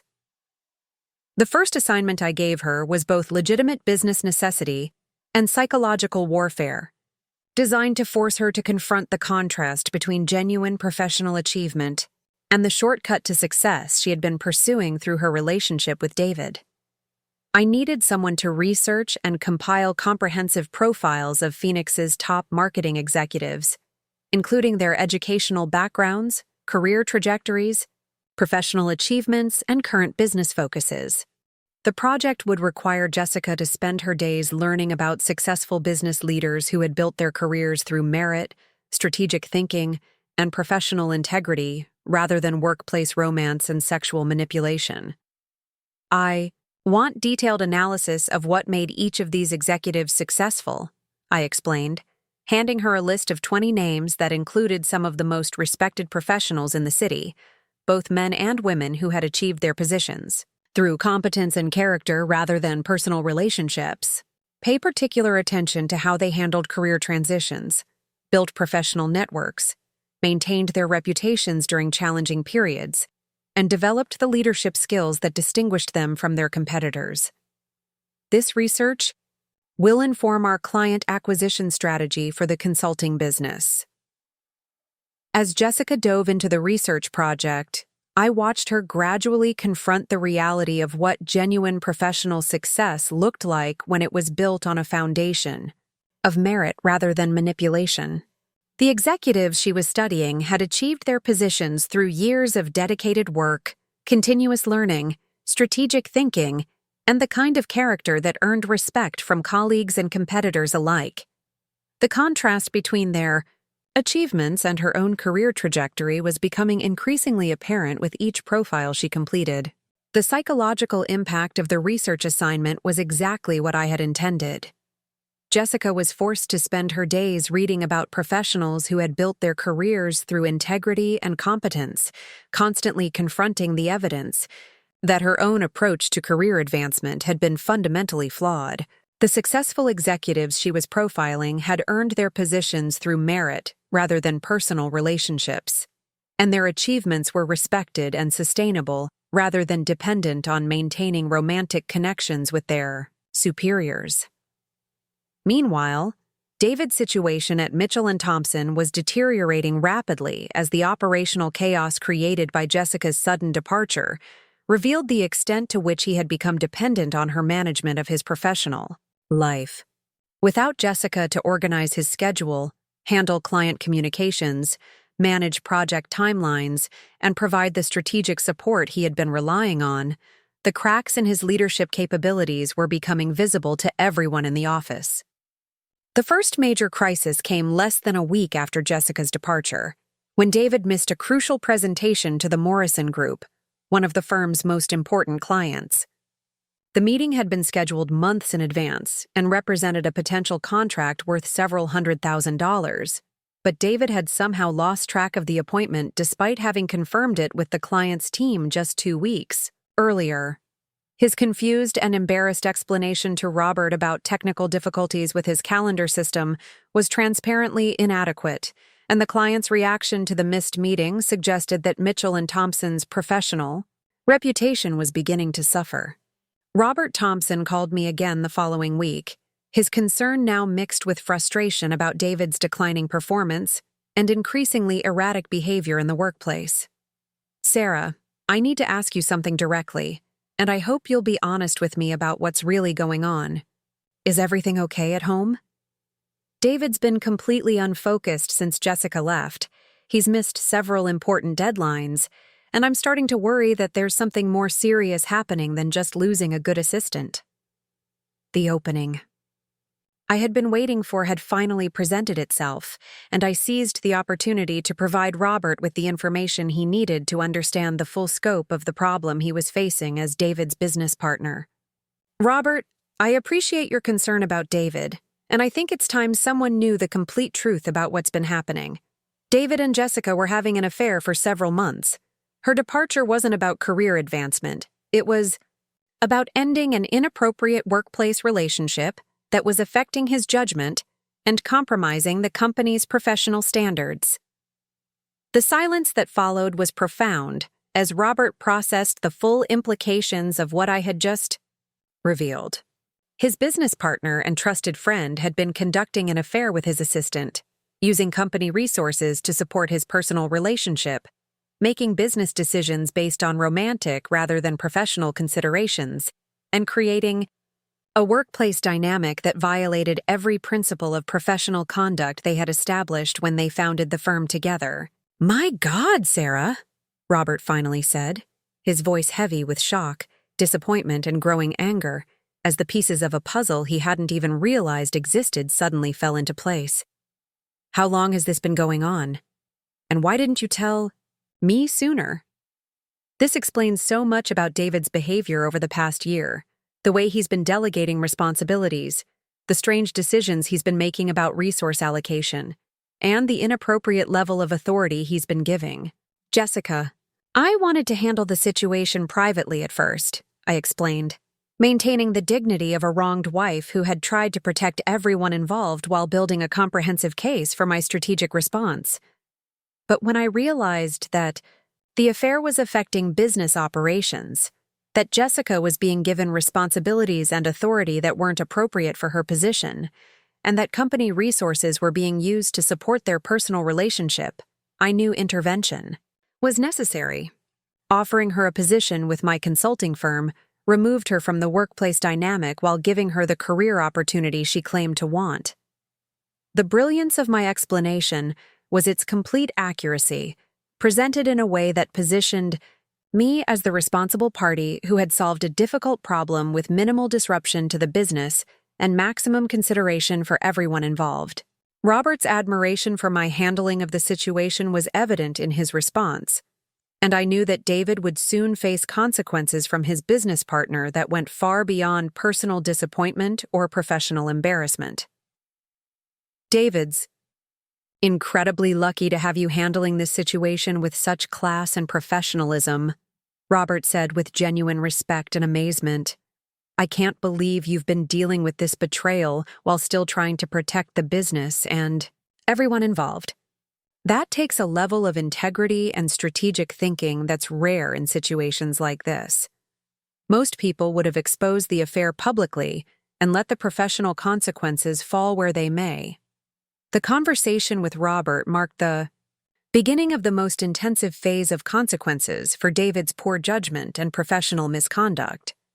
Within days, his business partner was conducting a comprehensive review of every decision David had made over the past year, particularly those involving Jessica's expanding role, the allocation of company resources, and the management of client relationships. The systematic examination of business expenses, travel arrangements, and operational procedures revealed a pattern of behavior that went far beyond personal indiscretion into potential misuse of company assets and breach of fiduciary responsibilities. Jessica's second week working for me brought an unexpected development that revealed the true nature of her relationship with David more clearly than any confrontation or investigation could have accomplished. David appeared at my office on Wednesday afternoon, demanding to see Jessica and insisting that I was manipulating the situation for personal revenge rather than legitimate business purposes. His public emotional outburst in the lobby of a professional building, witnessed by several other business tenants and their employees, demonstrated exactly the kind of poor judgment and lack of professional boundaries that had characterized his behavior throughout the affair. "You can't keep Jessica away from me," David declared, his voice loud enough to attract attention from everyone within earshot and create the kind of public spectacle that would be remembered and discussed for months. "This whole consulting business is just an elaborate scheme to punish us for finding happiness together, and I won't let you destroy what we've built." Jessica's reaction to David's public scene was perhaps the most telling moment of the entire situation, and provided me with insights into her character that confirmed every assessment I had made about her motivations and priorities. Rather than being moved by his passionate declaration of love and commitment, rather than feeling flattered by his willingness to publicly defend their relationship. She was visibly embarrassed by his lack of professional decorum and obvious desperation. The man she had found so attractive and powerful when he was successfully managing a business and maintaining his composure was significantly less appealing when he was making a spectacle of himself in a professional environment. "David, please. Lower your voice," Jessica said, glancing nervously at the other people in the lobby who were now openly staring at the drama unfolding before them and clearly forming judgments about everyone involved. "This isn't the appropriate place or time for this conversation, and you're creating a scene that reflects poorly on all of us." The contrast between Jessica's professional composure and David's emotional volatility was stark and revealing in ways that confirmed everything I had suspected about the dynamics of their relationship. She had fallen for the successful businessman who commanded respect and projected authority, not the desperate man who was now publicly humiliating himself over a relationship that had cost him his marriage and was threatening to destroy his business partnership. Her embarrassment at being associated with his behavior was written clearly across her face, and I could see her beginning to question whether this was the kind of man she wanted to tie her future to. "Actually, David," I interjected with calm, authority that provided a sharp contrast to his emotional outburst, "this is exactly the appropriate time and place for this conversation. Jessica is my employee now, and her professional responsibilities take precedence over your personal feelings about the situation. If you continue to disrupt my workplace and create disturbances that affect my business operations, I'll be forced to contact security and document this incident as harassment." The threat of official documentation was what finally broke through David's emotional fog and forced him to confront the reality of his situation and the consequences of his behavior. Creating a formal record of workplace harassment would have devastating implications for his business reputation, could potentially affect the pending divorce proceedings, and would provide additional evidence of the poor judgment and lack of professional boundaries that Robert was already investigating. The man who had spent months operating under the assumption that his personal life wouldn't have professional consequences was suddenly facing the possibility that his behavior could destroy both simultaneously. As David retreated from the building, visibly shaken by the public humiliation he had brought upon himself and the realization that he had lost control of every aspect of the situation, Jessica turned to me with an expression that mixed gratitude, with growing awareness about the kind of man she had tied her future to. The contrast between my professional handling of a difficult situation and David's emotional meltdown was impossible to ignore, and I could see her beginning to question the wisdom of the choices that had brought her to this moment. "Thank you for handling that so diplomatically," Jessica said quietly as we returned to the office, her voice carrying a note of genuine appreciation that suggested she was beginning to understand the difference between emotional manipulation and professional competence. I had no idea he would react that way to a professional situation. His behavior was completely inappropriate and embarrassing. "Unfortunately, I did anticipate this kind of reaction," I replied with more honesty than she probably expected, using the opportunity to provide her with insights into David's character that she was clearly only beginning to recognize. David has always had difficulty maintaining appropriate boundaries when his personal desires conflict with professional responsibilities. It's one of the reasons I knew you would ultimately be better served by working in a different environment, where your career advancement wouldn't be dependent on personal relationships. The psychological impact of my observation was immediate and profound. Jessica was beginning to realize that the man she had found so attractive and powerful was actually someone who consistently allowed personal considerations to override professional judgment, and that her own career advancement under his guidance had been built on a foundation that was fundamentally unstable and professionally inappropriate.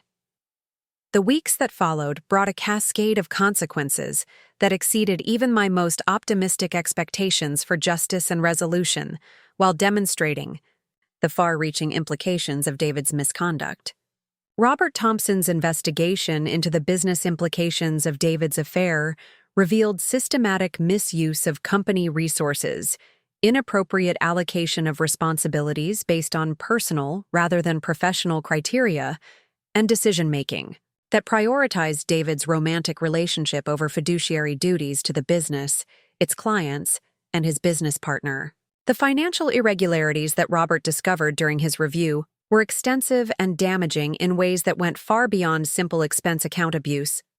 David had been using company credit cards to pay for romantic dinners with Jessica that were disguised as client meetings, charging hotel rooms for their weekend getaways to business travel accounts, and approving expensive gifts and salary increases for Jessica that weren't justified by her performance or responsibilities. The total amount of company funds that had been misappropriated for personal purposes exceeded $50,000, creating both legal and financial liabilities for the firm. Even more damaging was the discovery that David had been sharing confidential client information with Jessica in ways that violated professional standards and potentially compromised competitive advantages that Mitchell & Thompson had worked years to develop. Client strategies, pricing information, and proprietary marketing approaches had been discussed with Jessica not because her position required access to such information, but because David wanted to impress her with his business acumen and include her indecisions that should have remained between partners. The legal ramifications were swift and severe as Robert exercised his rights under their partnership agreement to remove David from daily operational responsibilities, pending resolution of the financial irregularities and professional misconduct that had been discovered. The man who had assumed his affair would remain a private matter was suddenly facing professional consequences that threatened everything he had worked to build over the past 2 decades, including potential legal action for breach of fiduciary duty and misuse of corporate assets. I never imagined that David would jeopardize everything we built together for a relationship with an employee, Robert confided during one of our conversations about the legal and financial implications of the situation. The damage to our reputation alone will take years to repair, and some of our clients are already questioning whether they can trust us with their confidential information. The professional consequences extended far beyond the immediate partnership difficulties as word of David's misconduct spread through Phoenix's business community with the kind of velocity that only truly scandalous behavior could generate. Clients began requesting meetings to discuss their concerns about stability and professional standards at Mitchell & Thompson. Competitors started reaching out to poach dissatisfied accounts, and industry colleagues began distancing themselves from David in ways that would have lasting implications for his future career prospects. Meanwhile, my divorce proceedings moved forward with the kind of strategic precision that only comprehensive documentation, legal expertise, and months of careful preparation could provide. Michael Chen's meticulous case preparation had anticipated every argument David's attorneys might present, and the evidence of financial misconduct related to the affair strengthened my position in ways that went far beyond typical marital asset division disputes. The discovery process has revealed a pattern of behavior that goes well beyond simple infidelity, Michael explained during one of our strategy sessions, reviewing the extensive documentation we had compiled over months of investigation. David's use of business resources to conduct his affair, combined with his efforts to position Jessica as a business partner while systematically minimizing your contributions to the company's success, creates grounds for claims of financial fraud, breach of fiduciary duty, and intentional destruction of marital assets. The financial settlement that ultimately emerged from the divorce proceedings reflected not just the equal division of marital assets, but additional compensation for the business value that had been compromised by David's misconduct and the systematic effort to exclude me from the company I had helped establish. The woman who had been dismissed as just a housewife whose contributions were minimal was ultimately awarded significantly more than 50% of everything they had built together, along with ongoing payments that reflected the damage David's behavior had caused to the business value. Perhaps the most satisfying aspect of the financial settlement was the provision that required David to buy out my ownership stake in Mitchell & Thompson at a valuation that was based on the company's worth before his misconduct had damaged its reputation, and client relationships. The irony that his affair would ultimately cost him the majority of his business assets while providing me with the capital to expand my own consulting firm was a form of poetic justice that exceeded anything I could have planned or anticipated. Jessica's transformation during her months working for my consulting business was both genuine and complete, representing a fundamental shift in her understanding of professional success and personal integrity. The young woman who had once seen workplace romance as a path to advancement was discovering that authentic professional achievement required competence, character, and independence rather than manipulation and sexual strategy. Her work for my consulting business was excellent, and I found myself genuinely impressed by her capabilities when they were directed toward legitimate professional goals rather than personal advancement through romantic relationships. I think I'm beginning to understand why this job opportunity was so important for my development, Jessica admitted during one of our weekly progress meetings, her voice carrying a note of genuine insight that suggested real personal growth rather than merely strategic positioning. Working here has shown me what it means to build something based on your own capabilities rather than personal relationships, and I'm realizing how much I was limiting myself by depending on others for advancement rather than developing my own professional skills. The transformation in Jessica's perspective was authentic and represented a complete rejection of the approach to career advancement that had characterized her relationship with David. She was discovering that the satisfaction of earning professional recognition through merit and competence was far more meaningful and sustainable than the temporary validation she had received from being David's favored employee and romantic partner. Her work ethic improved dramatically as she began to understand that professional success required dedication, continuous learning, and the kind of strategic thinking that could only be developed through challenging assignments and honest feedback. The research projects I assigned her became opportunities for genuine professional development rather than busy work designed to keep her away from David, and her insights and recommendations demonstrated capabilities that had been suppressed by the inappropriate workplace dynamic she had been operating within. 6 months after the affair was exposed, David's life had been completely restructured by the consequences of his choices in ways that demonstrated the far-reaching implications of professional misconduct and personal betrayal. His partnership in Mitchell Thompson had been dissolved through legal proceedings that left him with minimal financial compensation and a damaged reputation that would follow him throughout his career. His financial assets had been significantly reduced by the divorce settlement and the legal costs associated with defending against charges of professional misconduct and breach of fiduciary duty. The damage to David's professional reputation was perhaps more devastating than the financial consequences, as the business community in Phoenix was relatively small and interconnected in ways that made it impossible to escape the implications of his behavior. Former clients refused to work with him in his new independent consulting capacity. Professional colleagues avoided association with him at industry events, and potential employers were reluctant to hire someone whose judgment and professional standards had been so publicly compromised. The personal consequences were equally severe, as David struggled to adjust to a lifestyle that was dramatically different from the comfortable existence he had enjoyed as a successful business owner and respected member of the community. His apartment was a modest rental in a neighborhood that reflected his reduced circumstances. His social circle had shrunk to include only those few people who were willing to overlook his behavior, and his relationship prospects were limited by both his damaged reputation and his reduced financial resources. Most significantly, his relationship with Jessica had not survived the transition from workplace romance to real-world consequences, exactly as I had predicted when I forced them to confront the true foundation of their connection.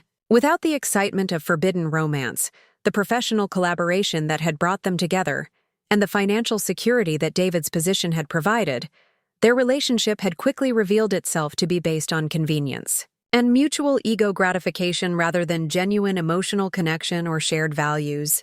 The most poetic justice came when Jessica received an offer to become the executive director of client relations for Morrison Strategic Marketing, one of Phoenix's most prestigious marketing firms, and ironically, the same company that had terminated their relationship with Mitchell and Thompson after David's missed presentation.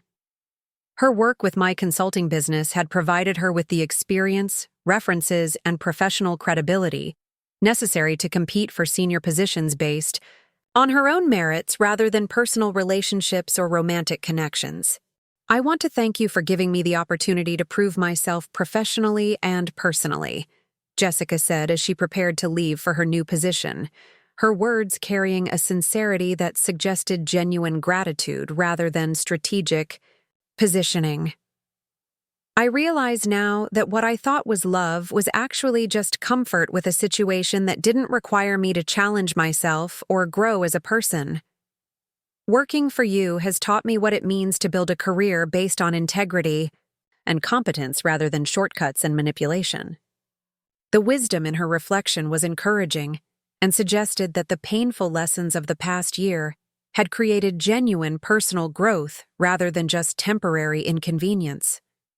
The young woman who was leaving my employment was fundamentally different from the one who had entered it, having learned that true success requires character and competence, rather than the ability to identify and exploit workplace vulnerabilities for personal advantage. Her new position represented exactly the kind of career advancement that she had claimed to want when she first became involved with David, but it was advancement that had been earned through demonstrated competence and professional development rather than sexual manipulation and workplace romance.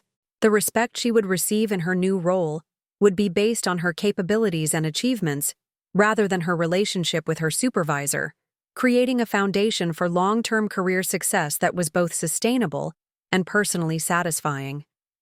As for me, the consulting business that had begun as a strategic weapon in my campaign for justice had evolved into something far more meaningful and rewarding than I had ever anticipated when I first conceived the plan to offer Jessica employment.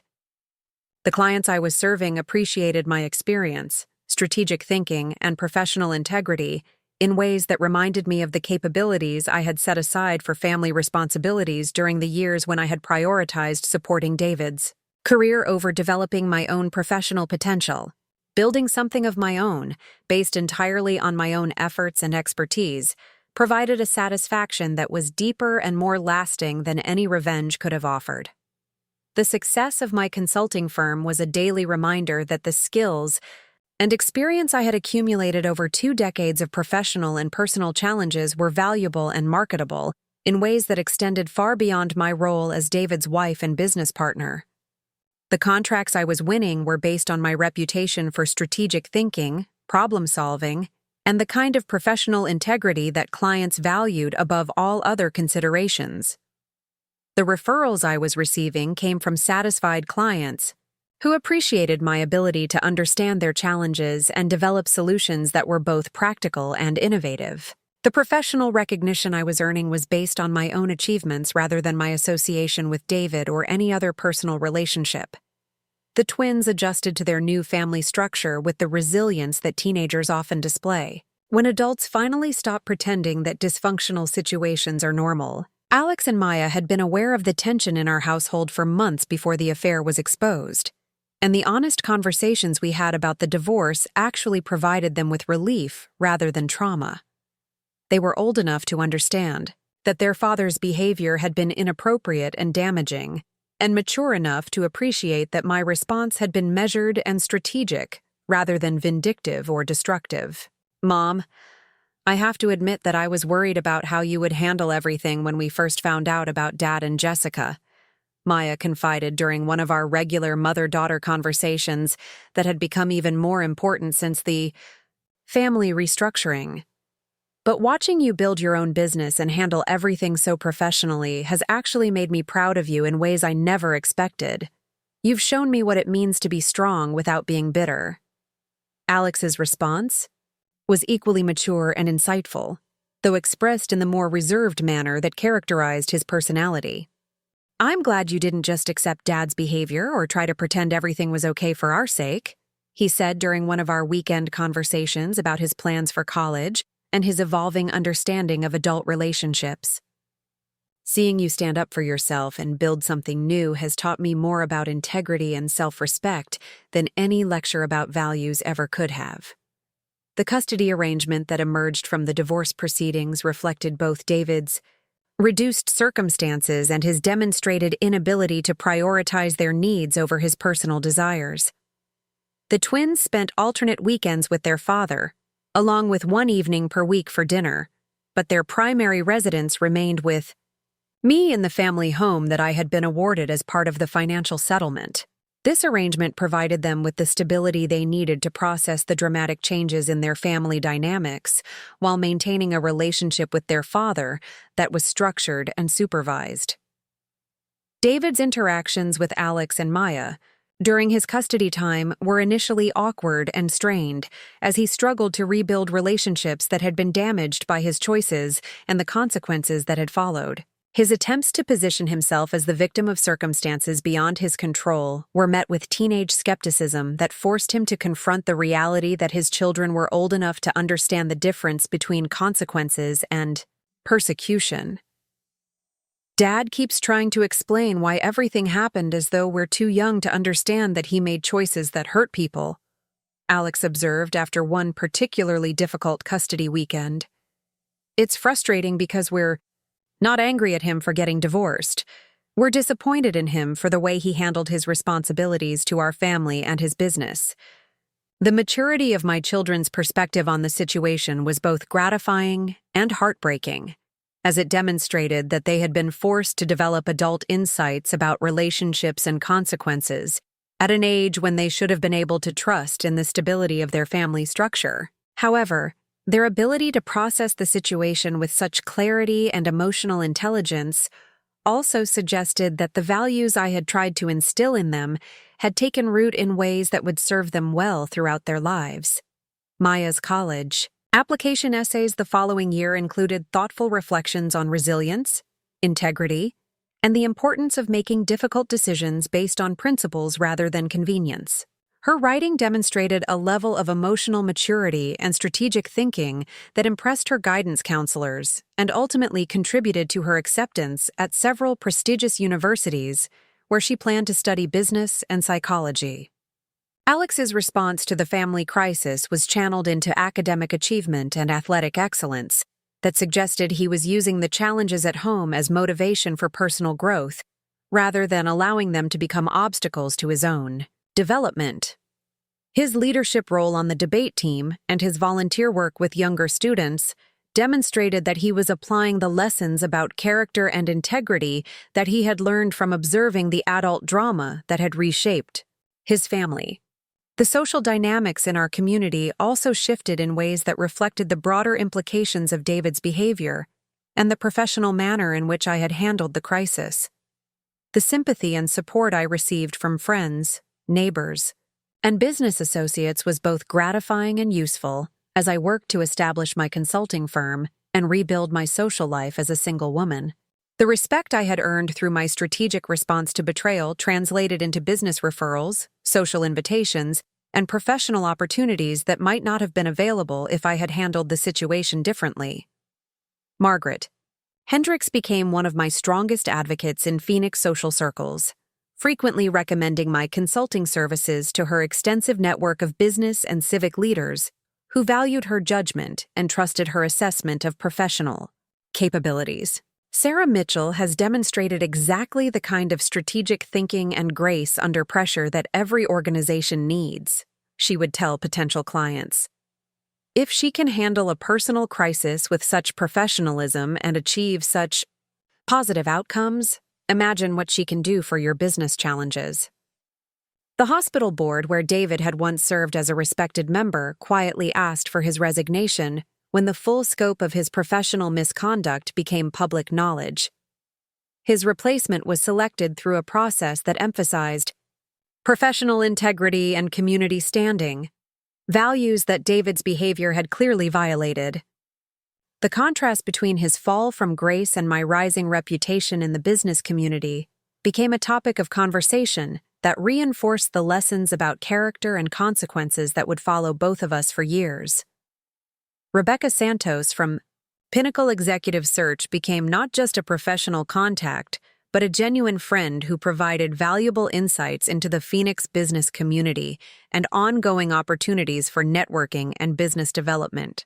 Her initial role in facilitating Jessica's transition to my employment had evolved into a broader professional relationship that demonstrated how strategic thinking and professional integrity could create lasting value beyond immediate objectives. "What you accomplished with the Jessica situation was masterful," Rebecca told me during one of our regular business lunches. "You turned a personal crisis into a professional opportunity while teaching valuable lessons to everyone involved. That kind of strategic thinking and emotional intelligence is exactly what Phoenix business leaders are looking for in consultants and advisors." The reputation I was building extended far beyond the immediate circumstances of my divorce and business launch. Clients appreciated my ability to understand complex organizational dynamics, develop strategic solutions to difficult problems, and maintain professional standards even when personal emotions might have justified less measured responses. Oraki. Skills I had developed through managing my own crisis were directly applicable to the challenges that businesses faced when dealing with personnel issues, competitive pressures, and organizational change. One of my most successful consulting projects involved helping a family-owned manufacturing company navigate a succession crisis that had created conflicts between different generations of family members who disagreed about the future direction of the business. My experience with family dynamics, professional relationships, and strategic planning provided me with insights that proved invaluable in developing solutions that preserved both family relationships and business success. "Sarah understands that business problems are often really relationship problems in disguise," the company's patriarch told me after we had successfully resolved the succession issues. Her ability to see past the surface conflicts to the underlying concerns and develop solutions that address everyone's real needs is exactly what we needed to move forward. The success of projects like this one generated referrals and testimonials that established my reputation as a consultant who could handle sensitive organizational issues with discretion and effectiveness.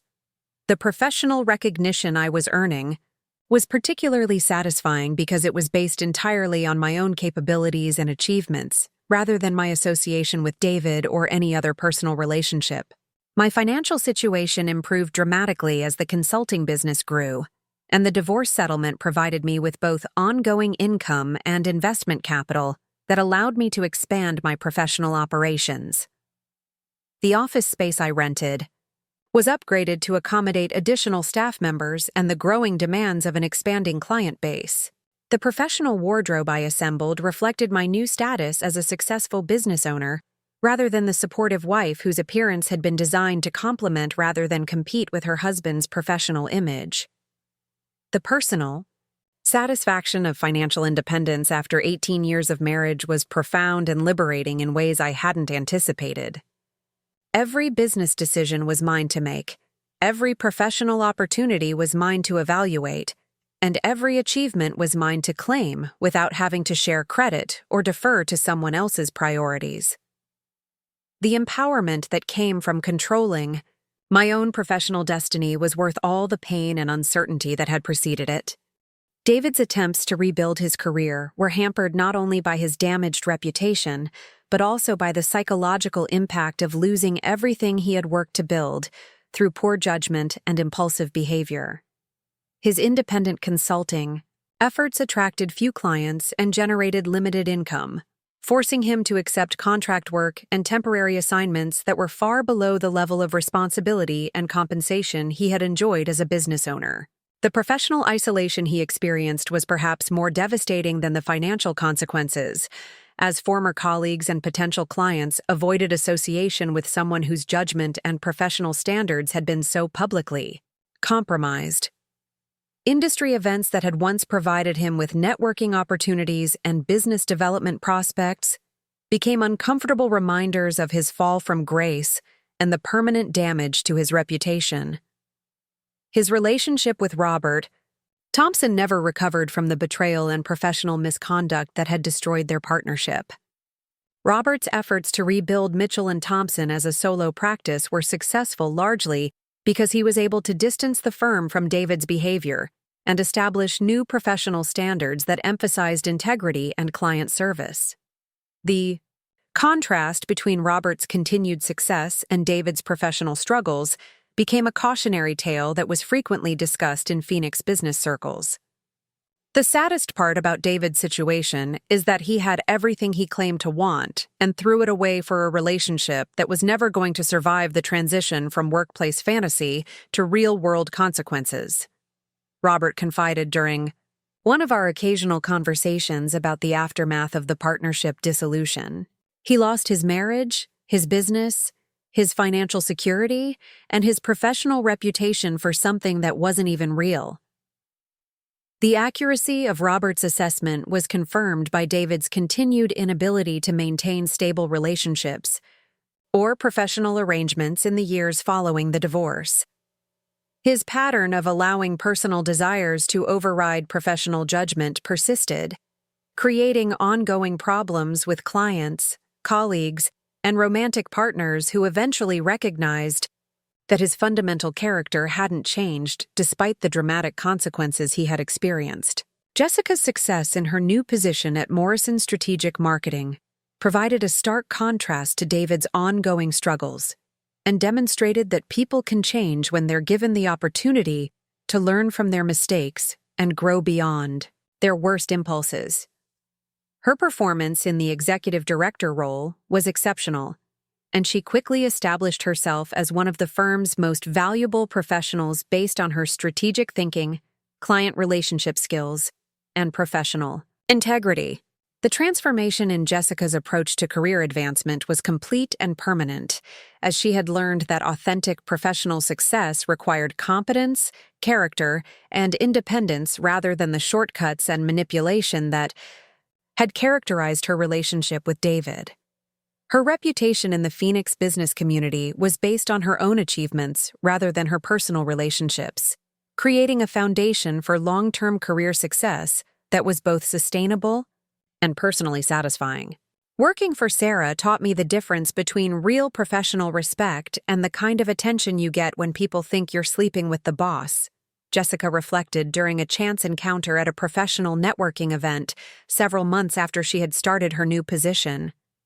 I'm grateful for the opportunity to build something based on my own capabilities rather than someone else's protection or favoritism.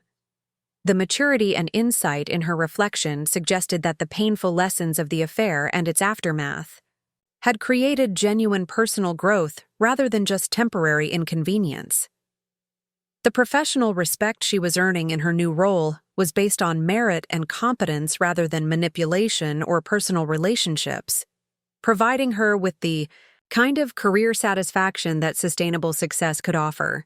Her relationship status remained single by choice as she focused on establishing her professional credentials and developing the personal maturity that would be necessary for healthy relationships in the future. The lessons she had learned about the difference between genuine connection and workplace fantasy had apparently created a more thoughtful approach to both professional and personal relationships.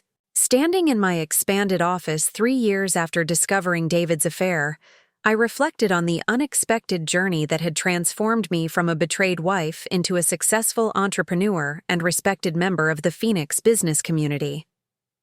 The woman who had been dismissed as irrelevant and outdated had not only survived the systematic attempt to erase her contributions, but had emerged stronger, more independent, and more professionally successful than ever before. The consulting firm that had begun as a strategic weapon in my campaign for justice had grown into a thriving business with 12 employees, an impressive client roster, and a reputation for solving complex organizational challenges with creativity and integrity.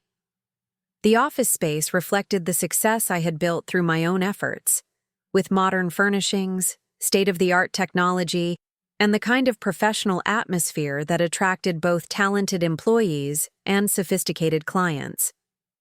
The personal growth I had experienced was perhaps even more significant than the professional achievements, as I had discovered capabilities and strengths that had been dormant during the years when I had prioritized supporting David's career over developing my own potential. The confidence that came from building something entirely on my own merits was transformative in ways that extended far beyond business success to encompass every aspect of my life. The social recognition I enjoyed in Phoenix was based on my own accomplishments rather than my association with anyone else, creating a sense of authentic achievement that was both satisfying and sustainable. The invitations I received to serve on nonprofit boards, speak at professional conferences, and participate in community leadership initiatives reflected the respect I had earned through my response to crisis and my subsequent professional success. David's attempt to replace me with a younger, seemingly more dynamic partner had backfired spectacularly, teaching him that experience, wisdom, and strategic thinking are far more valuable than youth and enthusiasm untempered by character or integrity. His assumption that I would quietly accept whatever arrangements he made for our divorce and his business future had been shattered by his discovery that Sarah Mitchell was actually the most formidable opponent he had ever encountered.